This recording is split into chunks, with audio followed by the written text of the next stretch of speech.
Madison, home of smoke-free slots and the highest payout percentage in the area. Ho-Chunk Gaming Madison. More spins, more wins, more fun. The Milwaukee Brewers fall in the Little League Classic last night to the Atlanta Braves 4-2 in Williamsport, Pennsylvania on Sunday Night Baseball.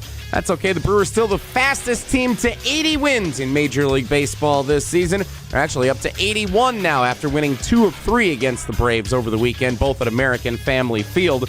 Brewers enter play today atop the National League Central standings with a 6-game lead.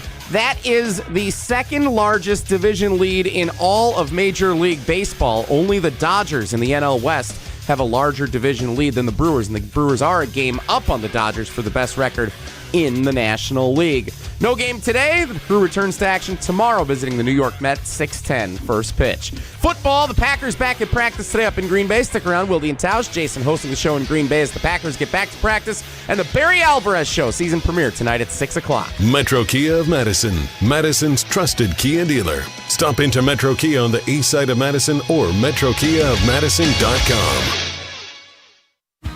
3-time Wisconsin Sports Writer of the Year, Jason Wilde. Our very first guest in the history of Wilde and Tausch, which will be, I'm sure, a long and distinguished history. Packers Hall of Famer Mark Tauscher. Aaron Rodgers, give us an over-under on what number would you set for how many shows we do together? Broadcasting live from the Everlight Solar Studio at ESPN Madison. I'm going to say daily 52 weeks a year. I'm going to say you do about 230. And celebrating 10 great years on ESPN Wisconsin. And then what happens? No, then Tausch kind of bows out. This is Wilde and Tausch, presented by Pella Windows and Doors of Wisconsin.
It is the Monday edition, the last week of training camp.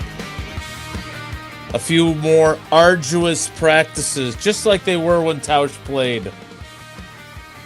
We got one today. We got the joint practice with the Cardinals. When I get to bring out my favorite t-shirt, I just hope both teams have fun.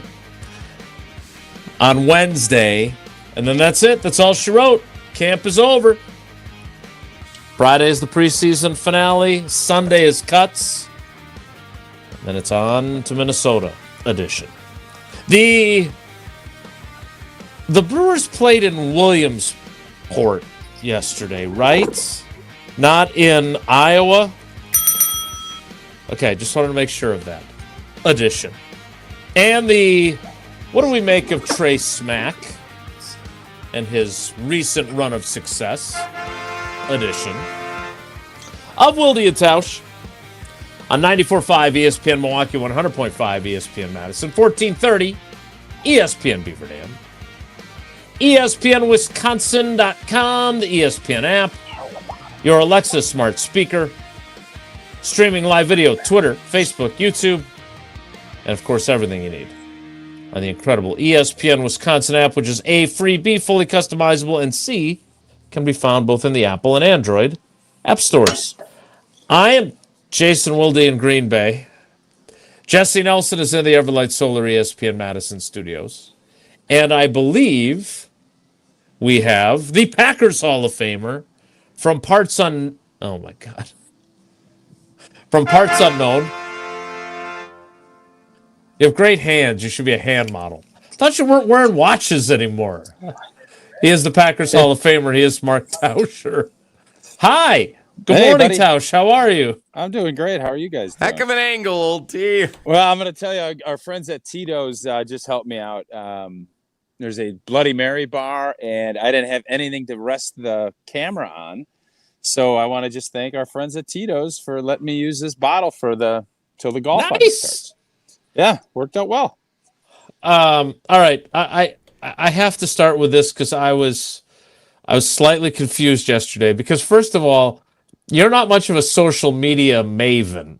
No, I'm not. You don't spend a lot of time on there. I think it's been a while since you used your buddy Elon's platform.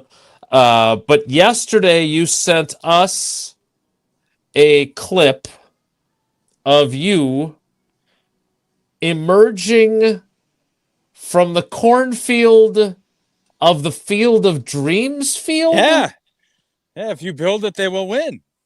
But the Brewers Absolutely. weren't playing there. They were playing at the Little League Stadium complex in Yeah, I got Williams. confused. I got confused a little bit in that regard, but I also didn't have a little league field. We were at a friend's house, and they have a great backyard pool, whole thing. And I saw the And a cornfield. I saw the cornfield, and I saw the sun setting, and I thought, well, the Brewers are playing in a special place. They're having a special season. Let's throw a video together, and it was thrown together.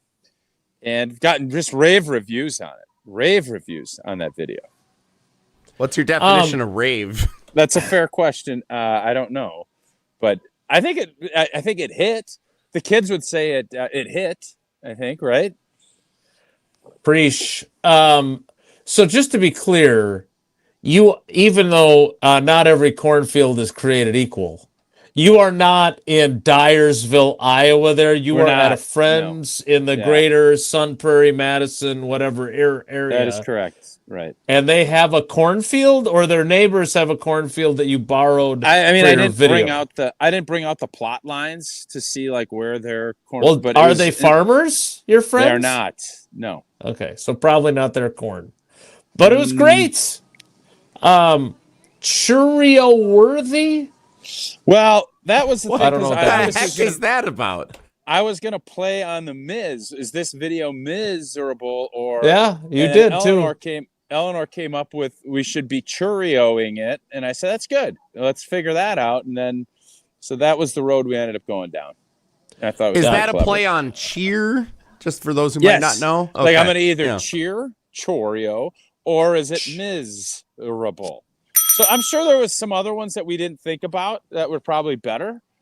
I thought about Yelly and Uribe, but nothing else hit. This seemed to have hit. It hit. How many have you? It looks to me like when Jesse at least captured this, you were up to 94 likes. Not bad. I don't know what's good. I mean, I never use Insta, so I don't know what's good and what's not.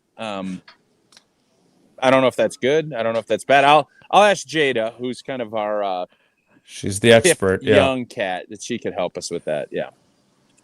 Well, we appreciate your social media efforts, and I got the reference. I was just confused as to the news peg, if you will, of why you were coming out of a cornfield. But now it makes sense. Jesse, did you watch the Brew Crew in Williamsport and their game against the Bravos? I caught a decent amount of it last night. I did. Oops, sorry, I don't have Tausch up there. I did listen to the radio broadcast. I was down by my parents last night, so I caught a little bit of the game on TV, and then I listened to Jeff and Lane calling a lot of it from Williams. But they're basically like sitting in the crowd in this makeshift stadium that they put together for this game out in Williamsport. So it was kind of cool, like seeing the ESPN broadcast, like right out there with everybody. Jeff and Lane were kind of among the people. It's a really unique setup. I do kind of wish the game was still in Milwaukee in this case because it was such a big game. Like this was to determine the season series, and now it's a tie 3-3 between the Brewers and the Braves, and as both teams are leading their divisions and in the race for the either number 1 or number 2 seeds in the National League. Like, it could come down to now division tiebreakers. So as cool as the game was, it's awesome. All the fans are the little leaguers and their parents. Like, it's not open to the general public to go to the game. So it was really like an intimate atmosphere. I think it might be better than the Field of Dreams game because of that and the way that they put this whole thing together. Like, I want them to go play the Field of Dreams game. Like, it's a sham that they haven't yet, but I think this one's better. It's a sham? Yeah. That seems strong. The Cubs have played at the Field of Dreams. The Twins have played at the Field of Dreams. The Cardinals and White Sox have played at the Field of Dreams. The Brewers are the next geographically most closest team to play there. And next year they've got the Red Sox going to play there. How the Brewers fans would come out in droves to go to Dubuque and stay over in Dubuque, go up to Dyersville, walk out of the corn like old T on Instagram, and watch the Brewers at the Field of Dreams. I can't believe they haven't been picked to play in that game yet. So I'm irritated about that component of things, but this was really cool last night. I just wish the game was in Milwaukee because it had such massive postseason implications potentially in the home stretch of the season. Tausch, you did not find this to be a sham that the Brewers No, it's were not a sham. I mean, in your cornfield. I do wonder, how do you determine who gives up home games? I would think, especially with the Brewers being as good as they've been and revenue being so important, and the fact that you're going to sell out all 3 games against the Braves or come close to it, and that revenue, I'm assuming that all gets made up by Major League Baseball. I don't know, but would it have been better to have a 40,000 raucous fans on a Sunday trying to beat the Braves to clinch that? Because Jesse is right. At some point, that tiebreaker is going to be important, and playing at home is important for a lot of reasons. But you also, I don't know if you're going to get a cooler opportunity. I didn't get a chance to catch a lot of it, but to see the players walk in, meeting the kids, and having that, baseball kicks butt with that. That is a smart marketing move. It's genius. And I think the Brewers should be happy that they're a part of it, not a sham. And I guess Jesse's saying it's a sham that they'll get there. I don't know how long they've been doing the Field of Dreams game, but they'll play there. And I think they would love, to have Miz being down there too. But we went to the game Friday. Miz wasn't even sharp, and he shut him down. One of the best teams in baseball. And I thought with Chris Sale saying all of the things, 20 some odd years he's been in the major leagues, and he's never seen a fastball better than what he's seen with Miz. There's just a lot of positive vibes, and even though the Brewers didn't get it done last night, just kind of in a great spot. And I think has a chance again, like they did last year for a little bit, to take over the sports world, even though Miz was asking on Friday, I guess, where everybody is. And for the beat writers, I'll tell, it's a Packers preseason game. I'm wondering if Miz is like, well, what the heck? But that is the hierarchy of sports in the state of Wisconsin. The Packers are always going to be at the top. Yeah, you sent that clip to us. I was surprised by that as well. Like, that was a reference to the amount of media that was there, right? So like maybe some of the TV stations were traveling or something like that, right? Like, yes. Because the crowd was great for a 3:10 start, right? Yeah. So I'm curious because I'm seeing some of this in the YouTube comments. Travis in particular, I thought it was stupid to play on a different field for Little League players. Now, to be clear, I mean the field itself is not a. I still want to see them play on a Little League field just to see with aluminum bats. Yeah, they did that already. They did that already in Vegas earlier this year. They did, exactly. Ortiz slipped and fell on a throw that probably cost them the game. I did not see that. What if this game cost them one game for the number 1 seed? I'm wondering, like all of us that think this is cute and quaint and fun, and I did love. I will be honest. I turned it on because they were playing in Williamsport, and I was watching all the little leaguers in the stands, watching the game that they kept showing, and Carl Ravitch on the call. And I wouldn't have tuned in had the game been at AmFam Field. I will confess to that. But to your point, Jesse, less than ideal because it was a home game. Now, that doesn't guarantee you're going to win, right? If the game had been played at AmFam Field. That doesn't guarantee they win the game. But it's really interesting. I did not think in those terms, so I'm glad you brought that up. That's more of a sham than them not playing in Dyersville, Iowa, isn't it? And there's no way to know when they're putting the schedule together you might have a general idea that the Braves and Brewers are going to be good teams going into a season, but who's to know that the Sunday night game is going to decide whether the teams are tied for the season series or not? It's just the way that it played out, so you can only be so upset about it. It's the nature of the schedule, but it's frustrating that game wasn't at American Family Field because of the implications that it would have had. And as the fan pointed out, like there was a slip for, I think it was Ortiz in the field. Apparently it was Hamilton. Or I'm being Hamilton. told Yeah, I thought by it was Levi Hamilton. and a few others. I was listening on the radio. I thought it was Hamilton. So the slip in the field could have happened anywhere. Yeah, Contreras hit a deep fly ball in the bottom of the ninth that earlier in the game with some wind blowing out could have won it for the Brewers and instead didn't. So who knows how it would have played out if it was at home instead of in Williamsport. It was cool. It's awesome for the Brewers to be showcased on that. You could hear on the radio broadcast all the kids sitting around Jeff and Lane yelling, "I see Mizorowski! I see Mizorowski!" And Jeff Lever got a funny line. He goes, "Oh, that must be Lane chiming in over there, saying I see Mizorowski." But it was really cool, picking up the ambient sound of all the Little League teams, infatuated with a superstar like Miz being out there, and he was playing ping pong against them earlier in the day. It was really. How's this ping pong game? Apparently elite. Apparently he is. Miz's ping pong is elite. Apparently he is very good, and he gets more nervous playing ping pong than he does pitching in a major league game. Is that Covers a lot of that table with those arms, I would think. I would think that would be a big advantage, would and the think 100-mile-an-hour serves also problematic. A lot of the skill sets that make him a great pitcher probably also make him a good ping pong player. Yes.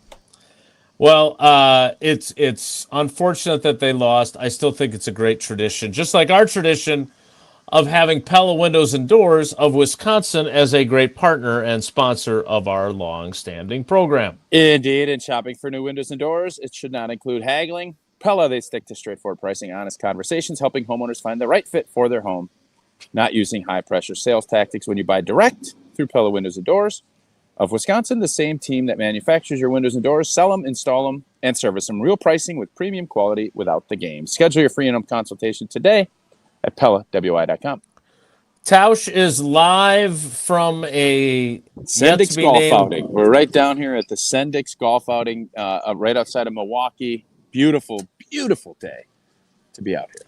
Do they give out the swag bags in the red plastic bags that I love so much? No, I'm telling you, we just got a swag bag that I think is probably as top-notch as you're going to get. I don't even know what's in it because I was rushed to get up to the show, but it is fully loaded. And it's not like golf tees, and it's the real deal. I'll get you a full picture of it later. Send it over. It's the cornfield. It's the Ty Summers of swag bags. It's the greatest swag bag in history. I just don't know what's in it. Or Tyler Lancaster. Or depending upon what you think is the correct answer to that trivia question. All right. We will have more with Tausch from the Sendix golf outing, with me from Green Bay, and Jesse from the Everlight Solar Studios. It's Wilde and Tausch. This is Wilde and Tausch, presented by Pella Windows and Doors of Wisconsin. Call today, 855-PELLA-WI, and online at PellaWI.com/radio. Mark Tauscher here for the cold, refreshing taste of an ice-cold Coors Light. Well, you know, and I love cracking open a Coors Light. Baseball season, football season, basketball season, the holiday season, Wisconsin road construction season.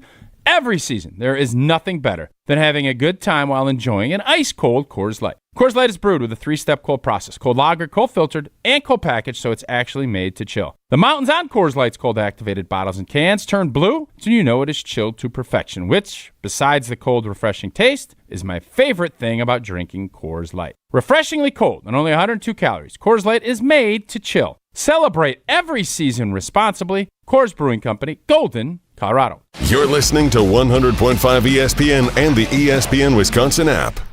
Hey, it's Owen Dimple. Stay in the know on area high school sports and follow ESPN Madison on social media for Prep Mania on Deck, each week's preview for the top games and events. Prep Mania on Deck is brought to you by Zimbrick Honda, a proud supporter of high school sports in local communities.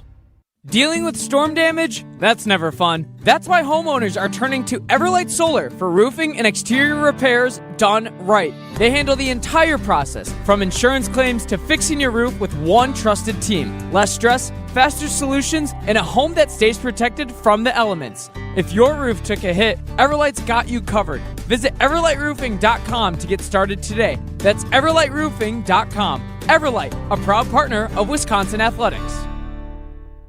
Bringing summer gatherings to the next level is just another thing we do at Celebrations Entertainment. Hi, it's Jeffrey. With rental items like sound equipment, photo booths, and even yard games, you can make your event the party that everyone talks about.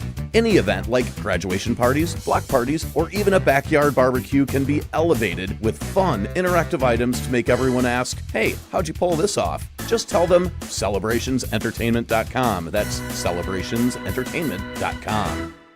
Some of the nation's top pitmasters are coming to Paoli this fall for the Sugar River Fire and Smoke Barbecue Festival. Featuring legendary pitmaster Rodney Scott from Netflix's Chef's Table, Michelle Wallace from Bravo's Top Chef Wisconsin, and Allie Clem, the first woman pitmaster to earn a Michelin star. Plus your favorite local barbecue masters, live music, and mouth-watering demos from the area's top chefs and restaurants. September 19th and 20th in Paoli. Tickets are on sale now at fireandsmokebarbecuefestival.com. Running a business doesn't leave time to wait. You need answers and a banker who responds. At Starion Bank, you work directly with local decision makers who understand your business and act quickly. No runaround, no delays, just solutions. The right banking relationship makes a difference, especially when things get complicated. Starion Bank, built for the long game. Visit starionbank.com to get started today.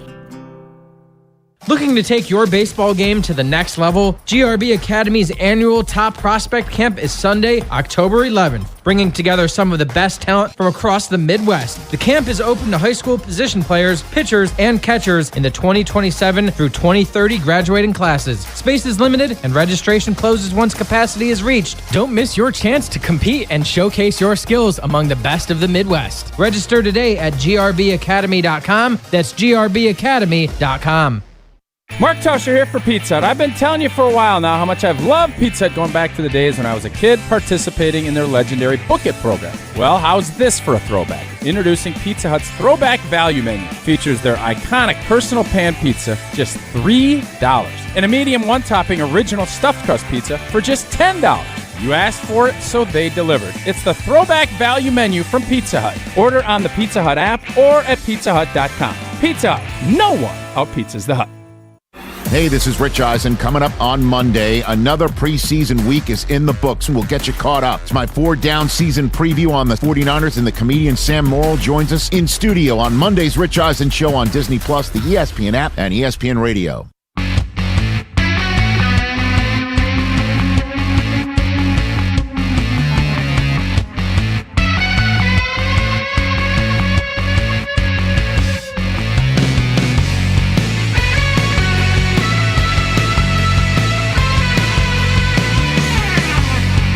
Wilde and Tausch with Tausch at the Sendix golf outing.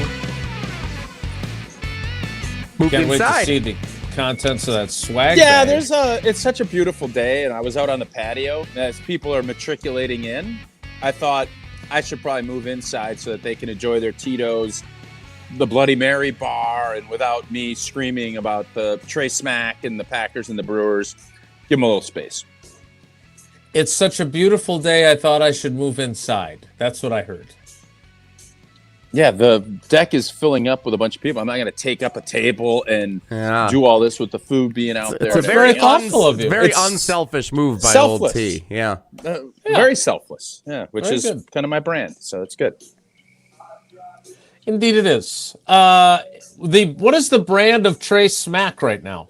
Strong. I would think it's never been higher in his time, his limited time here. Agreed. You're starting to kind of see why the Packers picked him. And while it's completely justifiable, I think, from a media standpoint and from a fan standpoint, to question drafting a kicker and having that role be. It's a big job that he's going to be having on a team that you think is going to win. So all of it's fine, and I love the way he's handled it. It's been up and down a little bit. He's still, in practice, by all accounts, up and down. But in games, he's been money. He's making his kicks, and his confidence, you can just feel it from kind of his post-game talk. His confidence is sky high. And the team is starting to rally around him. And with Eric and Vince this morning, they played some clips of, just the amount of happiness that you're seeing from his teammates. And they know he's going to be a critical part to what this team is going to need. And he's up to now, through 2 preseason games, he's absolutely killing. He's been the MVP of the team. And that's exactly what I think the Packers hope for throughout this preseason. You have him kicking on 2nd and 10. He's making 59-yarders. You got to be excited about his growth and his confidence that comes along with that. So, Steve, in the ESPN Madison YouTube comments, funny how some reporters get all excited that the kicker is missing field goals in practice, but then when he makes them in exhibition games, they want to withhold judgment on him. No, I agree with everything. I'm sure he's not talking about me. I'm sure he's talking about somebody else. I think it's been great. The dude's 10 for 10. It's awesome. But let's listen to what Cam Acord has to say about what he has seen in these 2 preseason games, since I asked him about it, because he was not panicking when Trey Smack was 8 for 13 at the start of camp. How's he feeling now that he's 10 for 10 in 2 preseason games? Here's Cam Acord. He's had 2 good games, but they're only 2 games. I'm probably more inclined of, when you're doing good, try to find something, than the other way. So, he's had 2 good games, which is a credit to him, but it's still a long way to go. Obviously, we're going to get a chance this week to actually kick in the stadium we play in, so that's going to be really good too. But I think anytime you're looking at anywhere it's positive or negative, you got to be even keel with it and take the good with the good and for what it's worth, but also the bad with the bad and know what you're working for. So I don't try to get too high when it comes to that, especially when reflection. Now in the moment, you're excited, all that type of stuff. But when you're looking back on it, you're just trying to stay even keel and making progress with it. You take the good with the good. Did you see him smirk in the beginning of that? I didn't want to interrupt Cam. I didn't want to interrupt his quote. But he had a little blank-eaten grin, if you know what I'm saying, when he was talking about being 10 for 10 and everything else. And this is coaching 101. Anyone that's coached or played, when guys' confidence is down, you don't bury them. You try and build them back up. And when someone is sky high and everybody's telling you how great you are, it's the old rat poison bit. You don't get in and, build off of that. You make sure that they stay focused and don't start reading your press clippings or your internet memes, whatever it might be. You're always trying to keep guys on an edge because that's where growth happens and that's where your best competition and your best achievements are going to come from. So this is, let's not kid ourselves. Cam Acord is incredibly excited about where Trey Smack is compared to where he was. You don't want to be up there trying to build guys up from the podium. You're trying to get it where you're talking about the positives, but also that's where coaches are at their best, where they can still push and lean on what's happening. So this is the perfect scenario for him. And I think everybody involved in this, if you'd have told him when they drafted him, this is where he's going to be on August 24th, they would have signed up and taken it and ran with it. It would be exactly what they were hoping for. So what do we do with this then moving forward? Because this is the same team that stopped having the officials signal whether the ball went through the uprights or not. This is also, if we're being fair, this is August versus November and December, right? Yeah. This is this is something that if he follows the track of Ryan Longwell, he's going to become a great kicker because Ryan Longwell was perfect in the preseason when he was a rookie too, and that's a great sign. And then he had his blip in Philly, and then he went on to become the all-time leading scorer. I'm curious because of the ebbs and flows of kicking, if we're allowed to go, like, we're not the coaches, right? We don't have to have the smirk and say, well, it's just 2 games. But how should fans and reporters, according to Steve, feel about this? Because we have seen the roller coaster before. I pointed this out on Sunday Karma yesterday. Anders Carlson made his first 16 kicks in the regular season in the NFL. And obviously by the time we got to the postseason and he's missing a field goal in the playoffs, no one was remembering how well Anders Carlson started out. So what is the proper perspective to take this in heading into the preseason finale inside Lambeau? I think in an ideal world, kicking is like offensive line play. When it's good, you don't talk about it. You don't worry about it. And I think from Trey's case and Cam and everybody that's involved in special teams, I don't want it to be a story. I don't want this. I want it to be like that's expected. I don't need to hear, oh, he's missing this. And now kicking is a zero-sum deal. It's either in or it's not. I would hope that the refs now can come back out and give signals, whether they make kicks or not. That would be a nice turning point for this. But this is exactly what you hope for. And how you want to react to it. Now, a missed kick in practice, if you're down there today and, he snapped one. I'm not as worried about it as I was when it was he's 8 for 16. Now, this is standard operating procedure until otherwise warranted. We don't need to sit and worry. As a player, you want to just be, hey, I can just go do my thing. I don't need all the extra scrutiny and all of the other things. Now, it comes with poor play, but how many times are you scrutinizing solid, good football players? You're not very often. Right. Your quarterback, wide Jordan Morgan right now. That's exactly like you just want to be. Hey, I'm going to go do my job. I'm going to go put my hard hat on. I'm going to go do my job. I'm going to head home, have a heck of a deal, and then if accolades come down the road, great. And I think we're getting to that spot now, even though it's early. And by the way, none of this is going to matter. He misses his first 3 kicks up in Minnesota. You think anybody's going to talk about, but he was great out in Denver.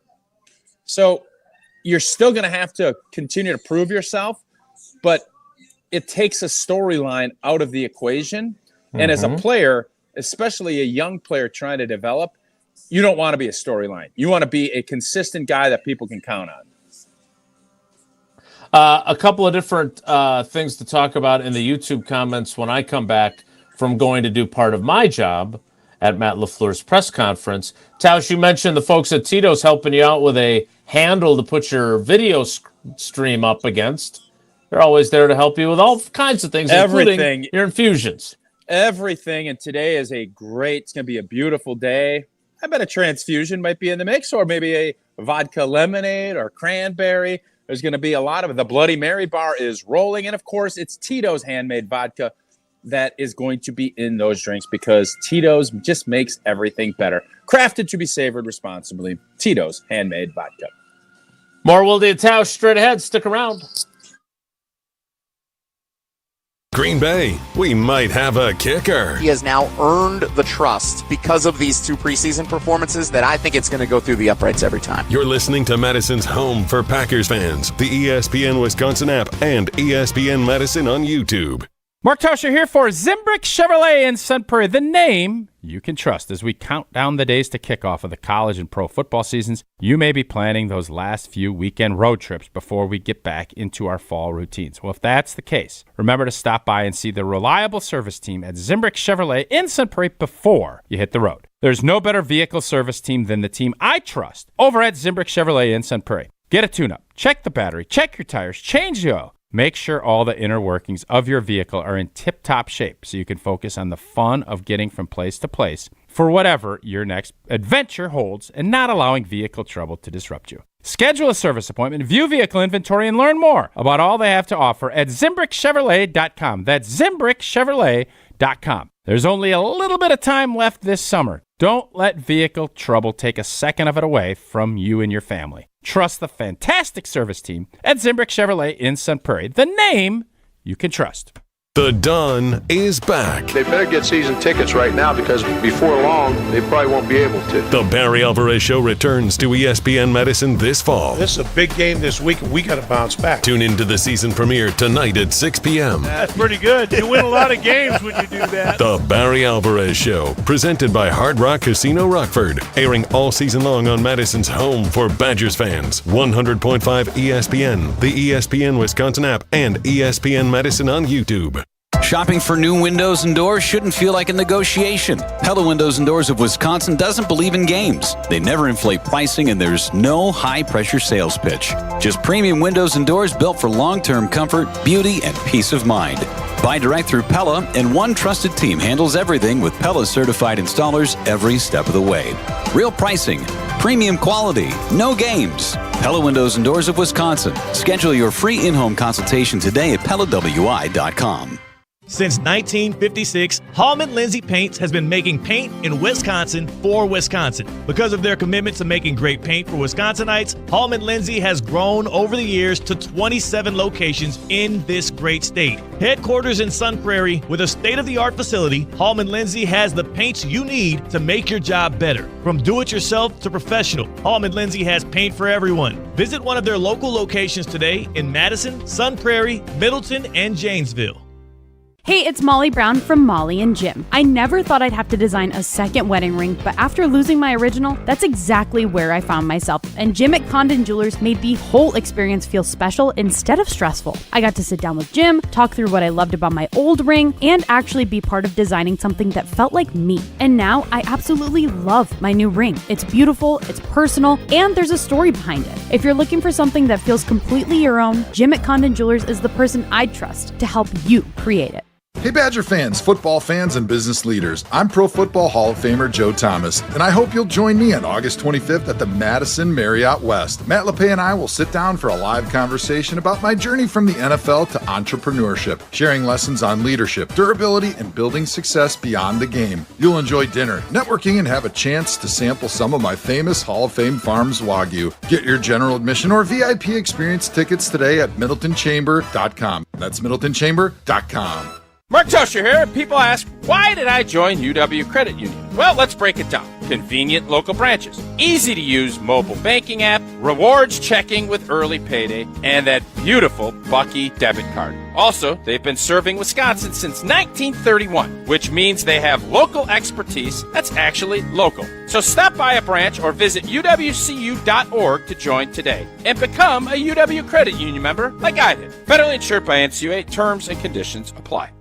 The Packers might have their kicker. Trey Smack hit it from 58, and it would have been good from 60. And he made it look easy in his NFL debut. Your home for Packers fans. The ESPN Wisconsin app and the ESPN Madison YouTube channel. Say you don't want nothing, but you look better on me. You look better on me. Let me show you something, so you don't leave you lonely. You won't leave you lonely. Jesse and Tausch on Wilde and Tausch. Tell me, baby, who better for you? Jason Wilde attending Matt LaFleur's press conference before practice this morning up in Green Bay. Only a couple more of these left for Jason to go down to share his insights and observations as the Packers get back to practice during the training camp schedule. Joint practice coming up on Wednesday. That's going to be the big one with Mike LaFleur's Arizona Cardinals. So excited to hear what the plans are for this week. It sounds, Tausch, like I was listening to the very end. I had Badger Volleyball on Friday night, and I was listening to Wayne and Larry on the way home as the game was wrapping up. And it sounded like even Larrabee was saying, I wouldn't really expect any of the significant starters to be on the field in Green Bay next Friday. This is going to be a lot of the reserves trying to contend and put something on film to get on a practice squad and keep their chances at playing in the NFL alive. It sounds like that's going to be the approach going into this Friday's game. Do you think that would be the right move if that's verified this morning by Matt LaFleur? Yeah, I mean, I have been saying now for a while that if your main objective is to get guys healthy and you're going to do these joint practices, there's no doubt playing a game is going to be, there's always going to be a risk. There's always going to be a risk with anything, playing football. But no doubt they have a plan, but they executed it really well on Friday night. And now it comes down to when you have a joint practice, you can control the environment. You can control, hey, my quarterback's not going to get hit. We're not going to take guys to the ground. You're looking at it and saying, well, what can we do to get our work in and limit the opportunities that guys can get hurt? And this will do that. So the objective now, you want guys to play, and obviously Matt LaFleur has been crystal clear throughout training camp that he needs to get his team off to a fast start, and getting work in the preseason is important. They've done that. They're going to get a lot of good work down at Clark Hinkle or the Hudson Center or wherever it's going to end up being. And then when it gets to be the game, they're going to pull back. And you're going to now see the guys that are battling for roster spots going to be getting the lion's share of that work. So at this point, the question I have is, are you going to work the O-line and some of the D-line, or are you pretty set with what you're doing and you want to keep those guys healthy and just let the younger guys battle it out for those last couple of roster spots? I would think you would still want your starting offensive line to get some more work, especially the fact Aaron Banks hasn't been able to do anything. And Steno had said, I think yesterday or earlier, right after the game, they need to see some. They need to see it from Aaron Banks to feel good about moving forward with this season. But the Jordan Loves, the Christian Watsons, those guys, I don't think there's any circumstance where you should be seeing them play Friday night against the Arizona Cardinals. I would think that's the same case as well. We'll find out if Jason gets any answers from Matt LaFleur, who is meeting with the media up in Green Bay right now when he returns to the show coming up in the next segment. I want to go back to talking baseball for a minute. We led the show with your very well-produced social media post on Instagram, emerging from the cornfield in the spirit of the Brewers playing in the Little League Classic in Williamsport, Pennsylvania. The Brewers do enter play today with a record of 81-50. They were the fastest team to 80 wins in Major League Baseball this year, and they have the second largest division lead in baseball, waking up today 6 games up on the Chicago Cubs atop the National League Central Division standings. Tausch, you were at the game on Friday afternoon, Miz versus Sale. BA and Rock on the TV call said it kind of had a postseason feel with a 3:10 first pitch, and then the quick turnaround the next day. Like, I thought this was a good dress rehearsal for the team for what is a very likely potential NLDS matchup, and they handled both well. They won both games. They outpitched the Braves. Timely hitting came into play. What stood out to you as a fan in the building on Friday afternoon? Just how good Miz is. Miz wasn't even sharp on Friday. He was having a hard time locating, his heater, and he found a way to get guys out with some of his other stuff. It wasn't the dominant, like, oh my God, this guy is throwing seeds, nobody can touch him. He found a way to get guys out in circumstances where he didn't have his best stuff, and I thought that was very promising. This team they have the instincts and they have the guts and the character that you're always looking for in teams. They've built it the right way, and Pat Murphy has completely, whether it's through his motivation or how he handles his business, this team just buys into it. And you see all of that.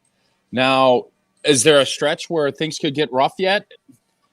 You certainly just feel like this team has answers to the problems that come up. And the question I'm going to have is, in that back end of the bullpen, McGill obviously has been absolutely fire. Matter of fact, we were trying to get out of there a little early because we had another function to get to. And McGill closed up shop so quick, you couldn't even do it. Sarah just does long goodbyes. She couldn't get out of there. And McGill got out, I think, 6 or 7 pitches to close the game out. So there's just a lot of things to be incredibly positive about. And I think for whatever reason now, though, it is going to come down to postseason baseball.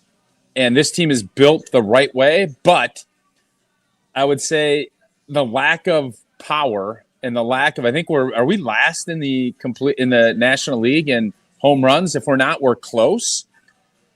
And I always worry when it gets to be that postseason, you're facing all those big time pitchers.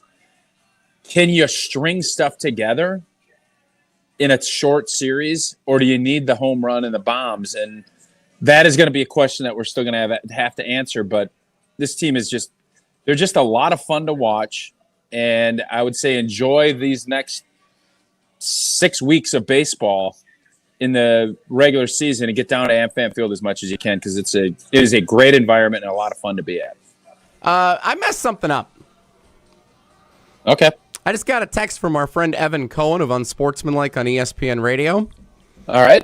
He's hosting First Take tomorrow. We were supposed to have him on right now. Why didn't you call him? I totally forgot. Well, why don't we go to break? Is he going to be available? I'm texting him right now. If we break real quick, I'll call him right now. It's totally my mistake. I completely forgot we made these plans last week for him to be on right now. So that's not going to go over well. Yeah. Evan Cohen of Unsportsmanlike on ESPN Radio is scheduled to appear coming up next. Well, that's a great job. And you know what? Evan is going through a lot of stages in life. He's going from being a radio guy to being a TV star. For every stage of life, UW Credit Union is here for every you. And I know for myself, I am a proud member of UW Credit Union. A lot of great perks, early payday, all the things that we always hear about. But that app, you get on that mobile app and you can check everything. It's so easy and simple to do. I could not recommend it more. UW Credit Union is everywhere. I'm sure they were down over the volleyball down in Milwaukee. UW Credit Union has branches all throughout the state of Wisconsin. Join today, uwcu.org. Terms and conditions to apply, insured by NCUA. Maybe Evan Cohen, maybe Jason Wilde. We'll find out what's going to happen next. It's Wilde and Tausch. Wilde and Tausch on 100.5 ESPN is brought to you by Everlight Solar. Save money, save the planet. Everlight Solar. Mark Tauscher here, and your seat at the table just got better at Hard Rock Casino Rockford. Return to Hard Rock Casino Rockford's high-limit room, where the odds are in your favor. With enhanced game rules, including blackjack, where the dealer stands on soft 17, you'll enjoy better odds, faster play, and the kind of authentic high-limit action that sets Hard Rock Casino Rockford apart. Visit the high-limit room and rediscover your game on your terms, in your rhythm, and with your edge at Hard Rock Casino Rockford. Rah. Pella Windows and Doors of Wisconsin present your Badger Minute. This Badger Minute is brought to you by your Badgerland Chevy dealers, proud supporters of Badger Athletics. Go to BadgerlandChevy.com. I asked Badgers defensive coordinator Mike Tressel on Friday how he can tell if his unit is ready for Saturdays, and his answer? He can hear it. I think volume is an indication of confidence. So, because I know when they are 100 miles per hour, knowing exactly what to do, they communicate like crazy. So those are the indicators. I think a loud defense is an indication of a confident defense, which is when you play fast.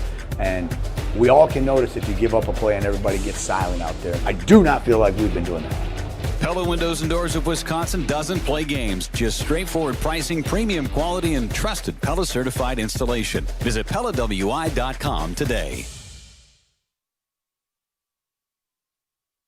Tito's Handmade Vodka is America's favorite vodka for a reason. From the first legal distillery in Texas, Tito's is 6 times distilled till it's just right, and naturally gluten-free, making it a high-quality spirit that mixes with just about anything, from the smoothest martinis to the best Bloody Marys. Tito's is known for giving back, teaming up with nonprofits to serve its communities and do good for dogs. Make your next cocktail with Tito's. Distilled and bottled by 5th Generation Inc., Austin, Texas. 40% alcohol by volume. Savor responsibly. Hey Wisconsin, it's construction season and the Wisconsin DOT wants to help you safely navigate work zones in your area. Check 511wi.gov or download the free 511 app to see current road work, closures, detours, and camera views on your route. Wherever your travels take you, know before you go with 511wi.gov. That's 511wi.gov. And remember, know before you go. Always park the phone while driving. Sponsored by the Wisconsin DOT. The News 3 Now First Warn Weather Team is certified for delivering the most accurate forecasts in the entire state of Wisconsin. Morning meteorologist Savannah Brito. When you're making plans, the weather often has other plans. Evening meteorologist Blaze Keller. At home, at work, or on the go, when we know, you'll know. Chief meteorologist Alex Harrington. Our team has the experience you can count on and the accuracy you can trust. News 3 Now First Warn Weather, keeping you ahead of the storms. At Associated Bank, we thought about speaking like other banks with hoity-toity names like Total Privilege Pay or something. But we don't speak bankish, we speak your language. When we say 2-day early pay, we mean you get paid 2 days early. $50 overdraft grace zone? That's a grace zone of up to $50 if overdrafts happen. And maintenance fee free account? Well, that speaks for itself. At Associated Bank, we get you. That's why we've got you. Learn more at associatedbank.com/you-got-this. Member FDIC. Creating lasting impressions every season, every day. That's the Olson Toon landscaping difference. Since 1997, Olson Toon has been transforming outdoor spaces across Dane County. From landscaping and concrete to excavation and maintenance, they're your one team for everything outdoors, keeping your property looking its best year-round. With experienced professionals and a collaborative approach, every project is built around your vision. Ready to elevate your space? Let's get started. Head to olsontoon.com today. The Packers might have their kicker. Trey Smack hit it from 58, and it would have been good from 60. And he made it look easy in his NFL debut. Your home for Packers fans. The ESPN Wisconsin app and the ESPN Madison YouTube channel.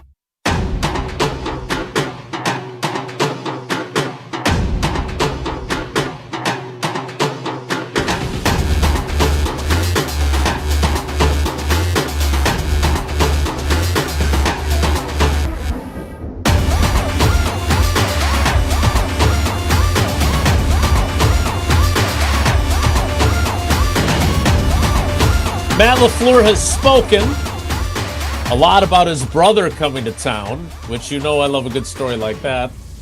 But some other interesting tidbits from a football perspective. We'll get to those after Tausch tells us. Now, if you're at the Sendix Open and you're in the greater Milwaukee area, are you going to swing by MoMA while you're down there to get a treatment in? I should. We're golfing all day today. It's a golf outing. You're going to need one tomorrow. Probably will need it tomorrow, and I'll tell you, I went over there on Monday after a long hiking trip out in West Virginia. A little stiff. The knee was starting to stiffen up again. I hadn't been down there in a little bit.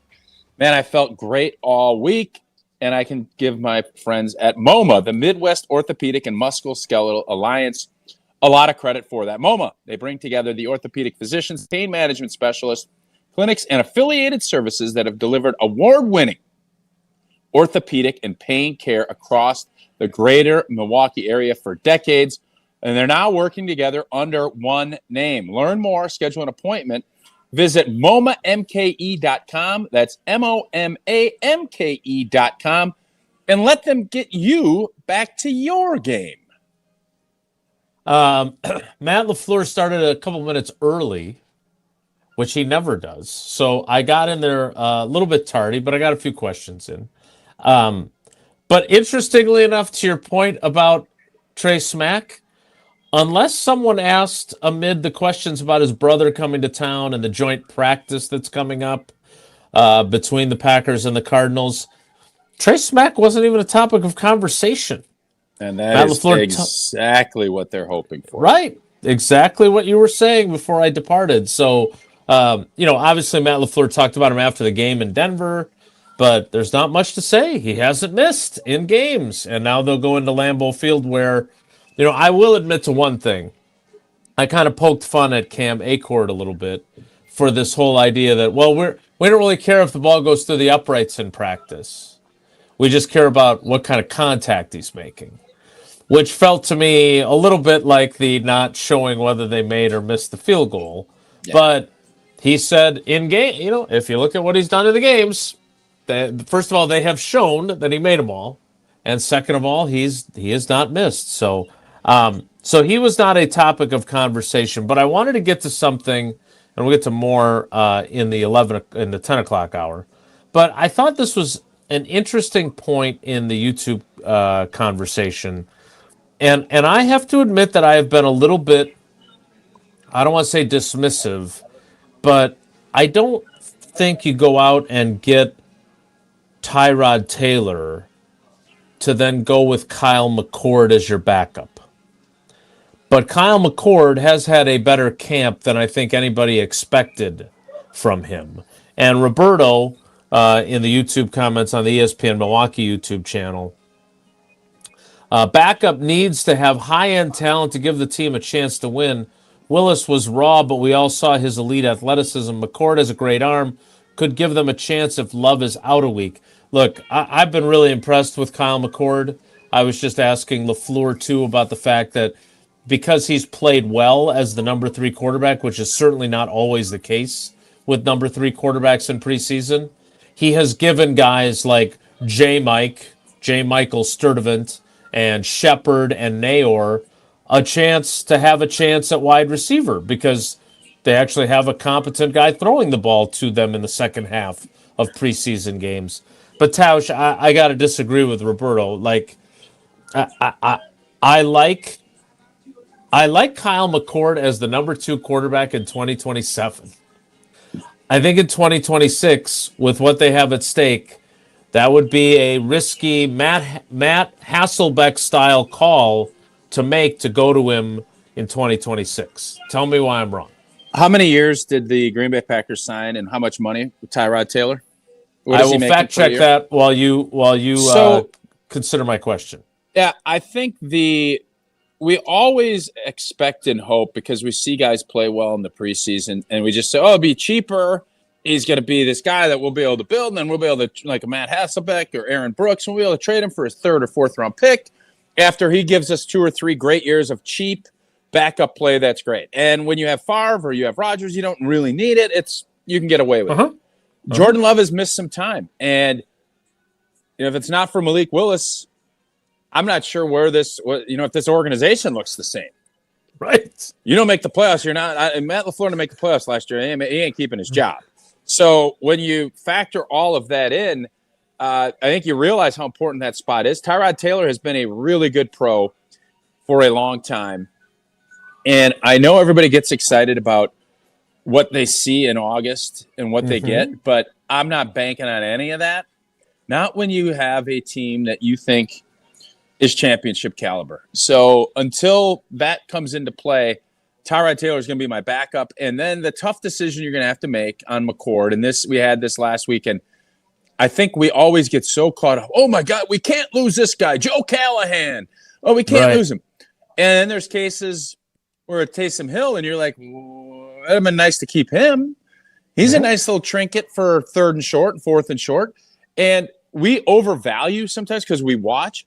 There's a lot of teams that probably feel the same way. Oh, my God, we have this 3rd guy. And in a league where I believe now you need to be very cautious about keeping a 3rd quarterback in comparison to some of the other roster spots, you also don't want to give up on a guy that you feel is really talented.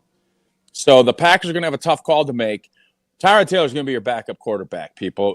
Whoever said that in the YouTube channel, he's going to be your backup quarterback. I would agree. Then the question is, do you feel like you can hold McCord and keep him on the practice squad? More than likely, the answer is going to be yes. But then you also have to look at how you want to approach this 3rd preseason game, because in the old days, you'd stash people. We're not going to play him because we don't want to show any more film, because now everything's available. It's going to be a whole different animal. And if he goes out and balls out against the Arizona Cardinals, you know what might happen? Mike LaFleur might be looking at it and saying, boy, this kid's really good. And Matt and my brother's telling me how great he is. Hey, let's bring him in to be one of our guys. Or Jeff Hafley could look at it and say, or where is Tua at right now? Is he with Tennessee? Atlanta? You're telling me Atlanta's so that's that risky play you make. But I think anyone acting as if is there anyone over at Lambeau talking about the potential of Tyrod Taylor not being the backup? I would think nobody has said that, and I don't think that's even in play. The question mark is going to be, is he going to be a rostered guy or a practice squad guy? To your point, a couple things. First of all, Tyrod Taylor's contract. He signed a 1-year deal worth $2.85 million with a $700,000 signing bonus. I don't think they're going to eat $700,000, but they ate $1 million from their kicker. So Hey, I guess Jason, I can never say never. The concept of these guys eating money, like it used to be, if you had $3 million in dead cap, people would freak out. Those days are gone. Russell Wilson, you can go through a litany of Aaron Rodgers. Right. The Green Bay Packers will, if they don't believe it's the right fit and they think something is a better option, unless it's gargantuan, the Green Bay Packers will say, you know what? This is what we need to do to make this football team better. We'll eat. $700,000 used to be popcorn money. I don't know what's below popcorn money now, but in a cap that's $200 and whatever million, it is popcorn money in the grand scheme of things to how they're running their organization. Yeah, but I would also say, I'm not a quarterback guru, but I think Tyrod Taylor's had a solid camp. Like, if he was out there and he looked terrible, then maybe this conversation might be different. But I think he has looked good. To your point about cutting guys and exposing them to the waiver wire, Goody talked about that last week, and he said what we always say, the idea that this guy might get picked up, we always value these players more than what the other 31 teams might. Well, but is that true though? If you cut somebody and the other team picks them up, they value them higher than you do. When you're thinking that, oh my God, we can't cut this guy because somebody will claim him, even though we don't necessarily want to use that roster spot on him. The problem is at quarterback, it's a little bit different, right? And and his other point is that the teams that are looking to claim your players, all they have to work with are the 3 preseason games. So to your point, do you play Tyrod Taylor a little bit longer so you don't have Kyle McCord out there? Because you're right, they don't want Kyle McCord on the 53. They don't. It doesn't matter what his name is. They want 2 quarterbacks on the 53 and their developmental quarterback on the practice squad. Yeah, I don't want to act and say, well, we value everybody more than they do. Well, no, if you value them to that degree, you're not going to cut them. Like that's just the reality. Now there's roster spots and you have to manage things. And there's also ways of, hey, we will pay you more to keep you on the practice squad because we believe in you. And then you make that decision a little bit more difficult. But we've seen it. And I do think if McCord is playing as well, and he obviously played well, if he plays really well again this weekend, I think it will make that decision a lot more difficult for Goody if he believes that this kid can be something down the road, and they can hope that he becomes the backup and you can let Tyrod Taylor go next year. Because I don't think the Packers want to be paying $8-10 million a year when they're going to be paying Tucker Kraft big dollars and they have other players that they need. You have to manage that, and that's part of that cap management. Yeah, I would not. I would think that they would be nervous about cutting him. But I will be surprised if they say we can't risk it and we're going to keep him on our 53. And what about the wideouts right now? We'll get to that next. I'm curious where you're at with the wideout talk, because you just mentioned some guys that I'm sure same type of thing. Well, we value them. We value them. You can't keep 8 wideouts. You can't. Can't do it. And that would be a position, unlike quarterback, that maybe good players that you want to keep on your practice squad are more likely to find their way through waivers and back to you. We'll talk about that coming up in the 10 o'clock hour after Tausch tells us about American Family Insurance and our great partnership with them. Well, I'm going to Outdoor Living Unlimited because I got my shirt on, and it's my golf shirt, and we're having a heck of a time with Eric and Aaron Brown, owners and brothers of Outdoor Living Unlimited.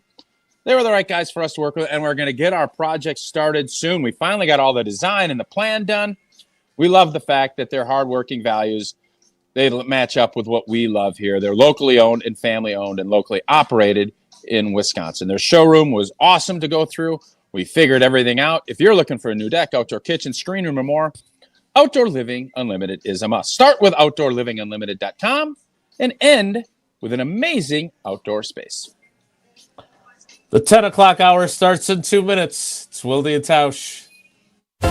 Don't go anywhere. Another hour of Wilde and Tausch, presented by Pella Windows and Doors of Wisconsin, is coming up next on ESPN Wisconsin and the ESPN Wisconsin app. If there's anything I've learned about playing football in the trenches, it's that confidence is built through scheme and details. It's not much different with your money. If you lack confidence, take some time to sit with Annex Wealth Management and walk through your plan. Annex helps you think of more than investments. Their team considers things like retirement, taxes, even that company stock you have but don't know what to do with. Looking to build confidence with your money? Well, give Annex Wealth a call or visit annexwealth.com. This is Monte Ball. Monte steps to the right, dashes, reaches, touchdown. You listen to 100.5 ESPN WTLX Monona, Madison. Broadcasting live from the Everlight Solar Studio, this is your Metro Kia of Madison Sports Center. Good morning, Madison and streamers everywhere. I'm Jesse Nelson. Sports Center brought to you by Goodman's Jewelers, the diamond store of Madison for generations. Check them out at 220 State Street and online at goodmansjewelers.com. The Milwaukee Brewers fall in the Little League Classic in Williamsport, Pennsylvania on Sunday Night Baseball. 4-2 the final score against the Atlanta Braves. The Brewers still 81-50 on the season, and they do take 2 of 3 from Atlanta over the weekend, both wins in Milwaukee at American Family Field. That means the Brewers and Braves have now split the regular season series. In the event of a tie for postseason positioning at the end of the year, the next tiebreaker is record against division opponents. Teams nearly identical win percentage-wise. The Brewers have several more games left against their division opponents than the Braves do at this point. Brewers road trip continues in New York against the Mets tomorrow night, a day off today. 6:10 first pitch tomorrow night here on 100.5 ESPN. Football, the Packers back to practice this morning in Titletown as they get set for the preseason finale Friday night, hosting Mike LaFleur and the Arizona Cardinals. Jason Wilde hosting Wilde and Tausch in Green Bay as the Packers get back to practice, coming up a little bit later this morning as the show Metro continues. Kia of Madison, Madison's trusted Kia dealer. Stop into Metro Kia on the east side of Madison or metrokiaofmadison.com. 3-time Wisconsin Sports Writer of the Year, Jason Wilde. Time now for headlines as we predict what will happen on Sunday as the Packers take on the Vikings at Lambeau Field. Packers Hall of Famer Mark Tauscher. I'm going to do something crazy. Broadcasting live from the Everlight Solar Studio at ESPN Madison. I'm going to say Kissin' Cousins, Pack Bikes tie. And celebrating 10 great years on ESPN Wisconsin. He missed it again! And will end this crazy game in a tie. Oh my goodness. This is Wilde and Tausch, presented by Pella Windows and Doors of Wisconsin.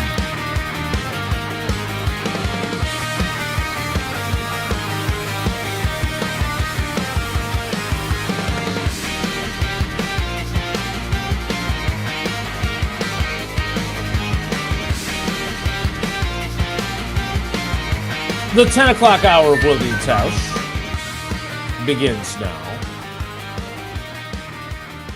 And it begins, as Tausch pointed out, with a conversation about the wide receivers. We're going to have a conversation about and Jason, by the way, Brandon Cisse, good to go, it looks like. I saw some tweets. I know everybody was worried because he got banged up in a special teams play. Looks like he's going to practice today to quell everybody's anxiety about that. Yes, but again, you know, when players always say they're going to be okay, it's more significant when Matt LaFleur gets up there and says he should be fine, he should be good to go, which will be the case today for Brandon Cisse. And by the way, you know, I saw some people get riled up during the game that we were making too much out of it. He's the one constant at corner so far in camp. Yeah. Like, Keyshawn Nixon's been busy being punished, quote. Benjamin St. Juice has been in there and then not in there. And Carrington Valentine has hardly practiced. He did not play in the preseason games so far. So, like, Brandon Cisse's health is a pretty important matter. Meanwhile, speaking of health, Josh Jacobs will be limited in all team periods, but he will be out there practicing per Matt LaFleur. So he returned to practice last week. I'm not sure if he did much, if any, team stuff, but he will do team stuff today on a limited basis.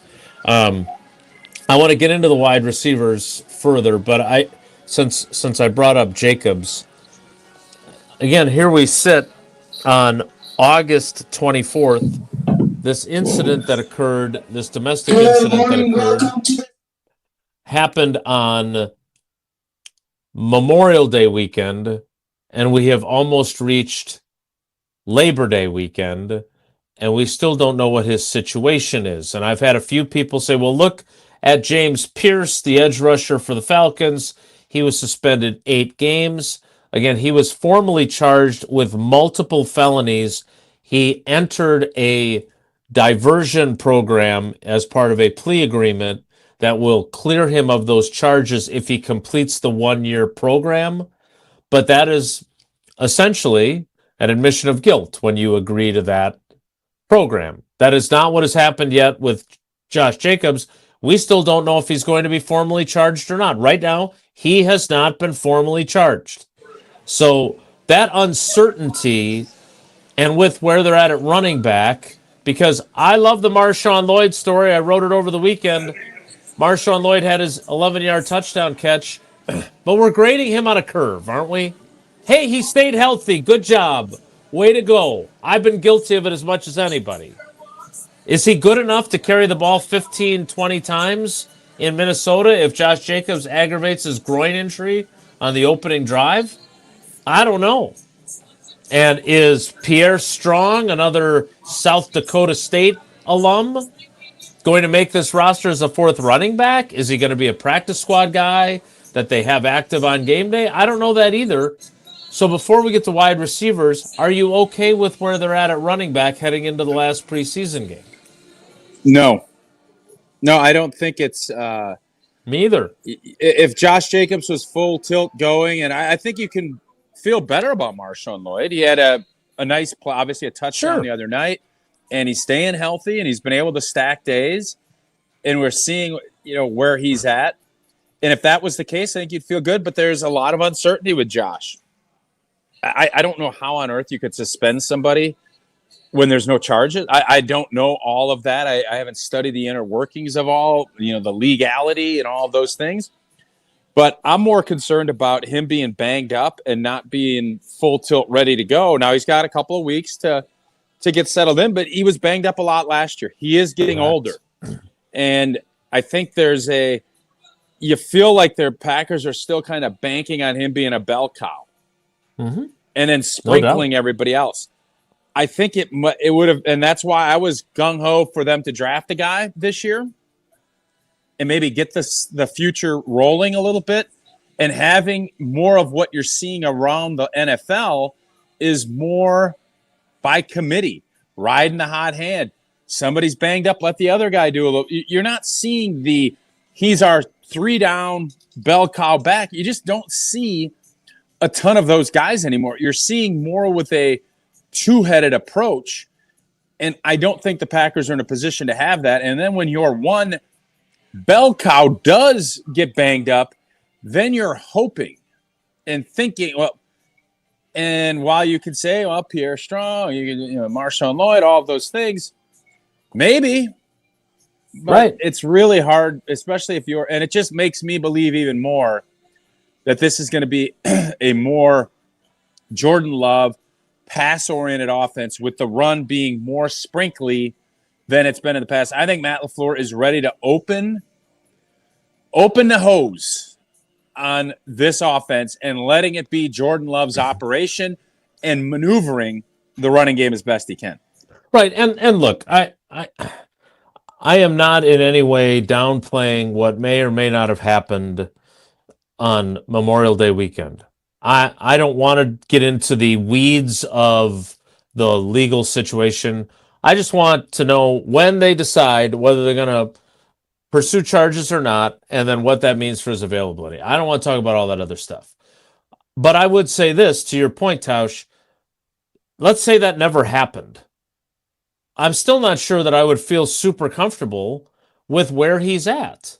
and he missed 2 weeks of practice, or almost 2 weeks of practice with the groin injury.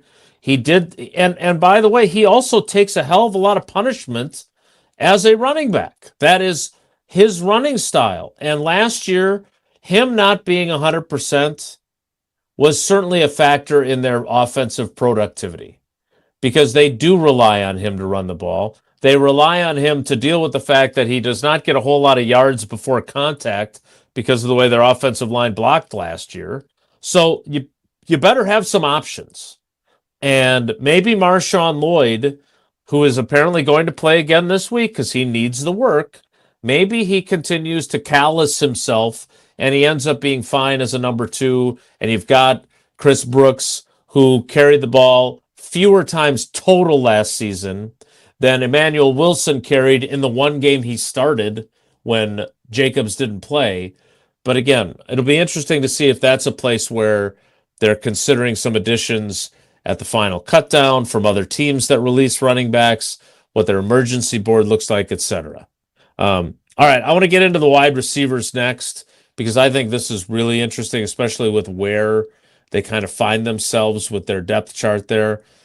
I know that I have a Bo Melton bias, but I think he's on this roster.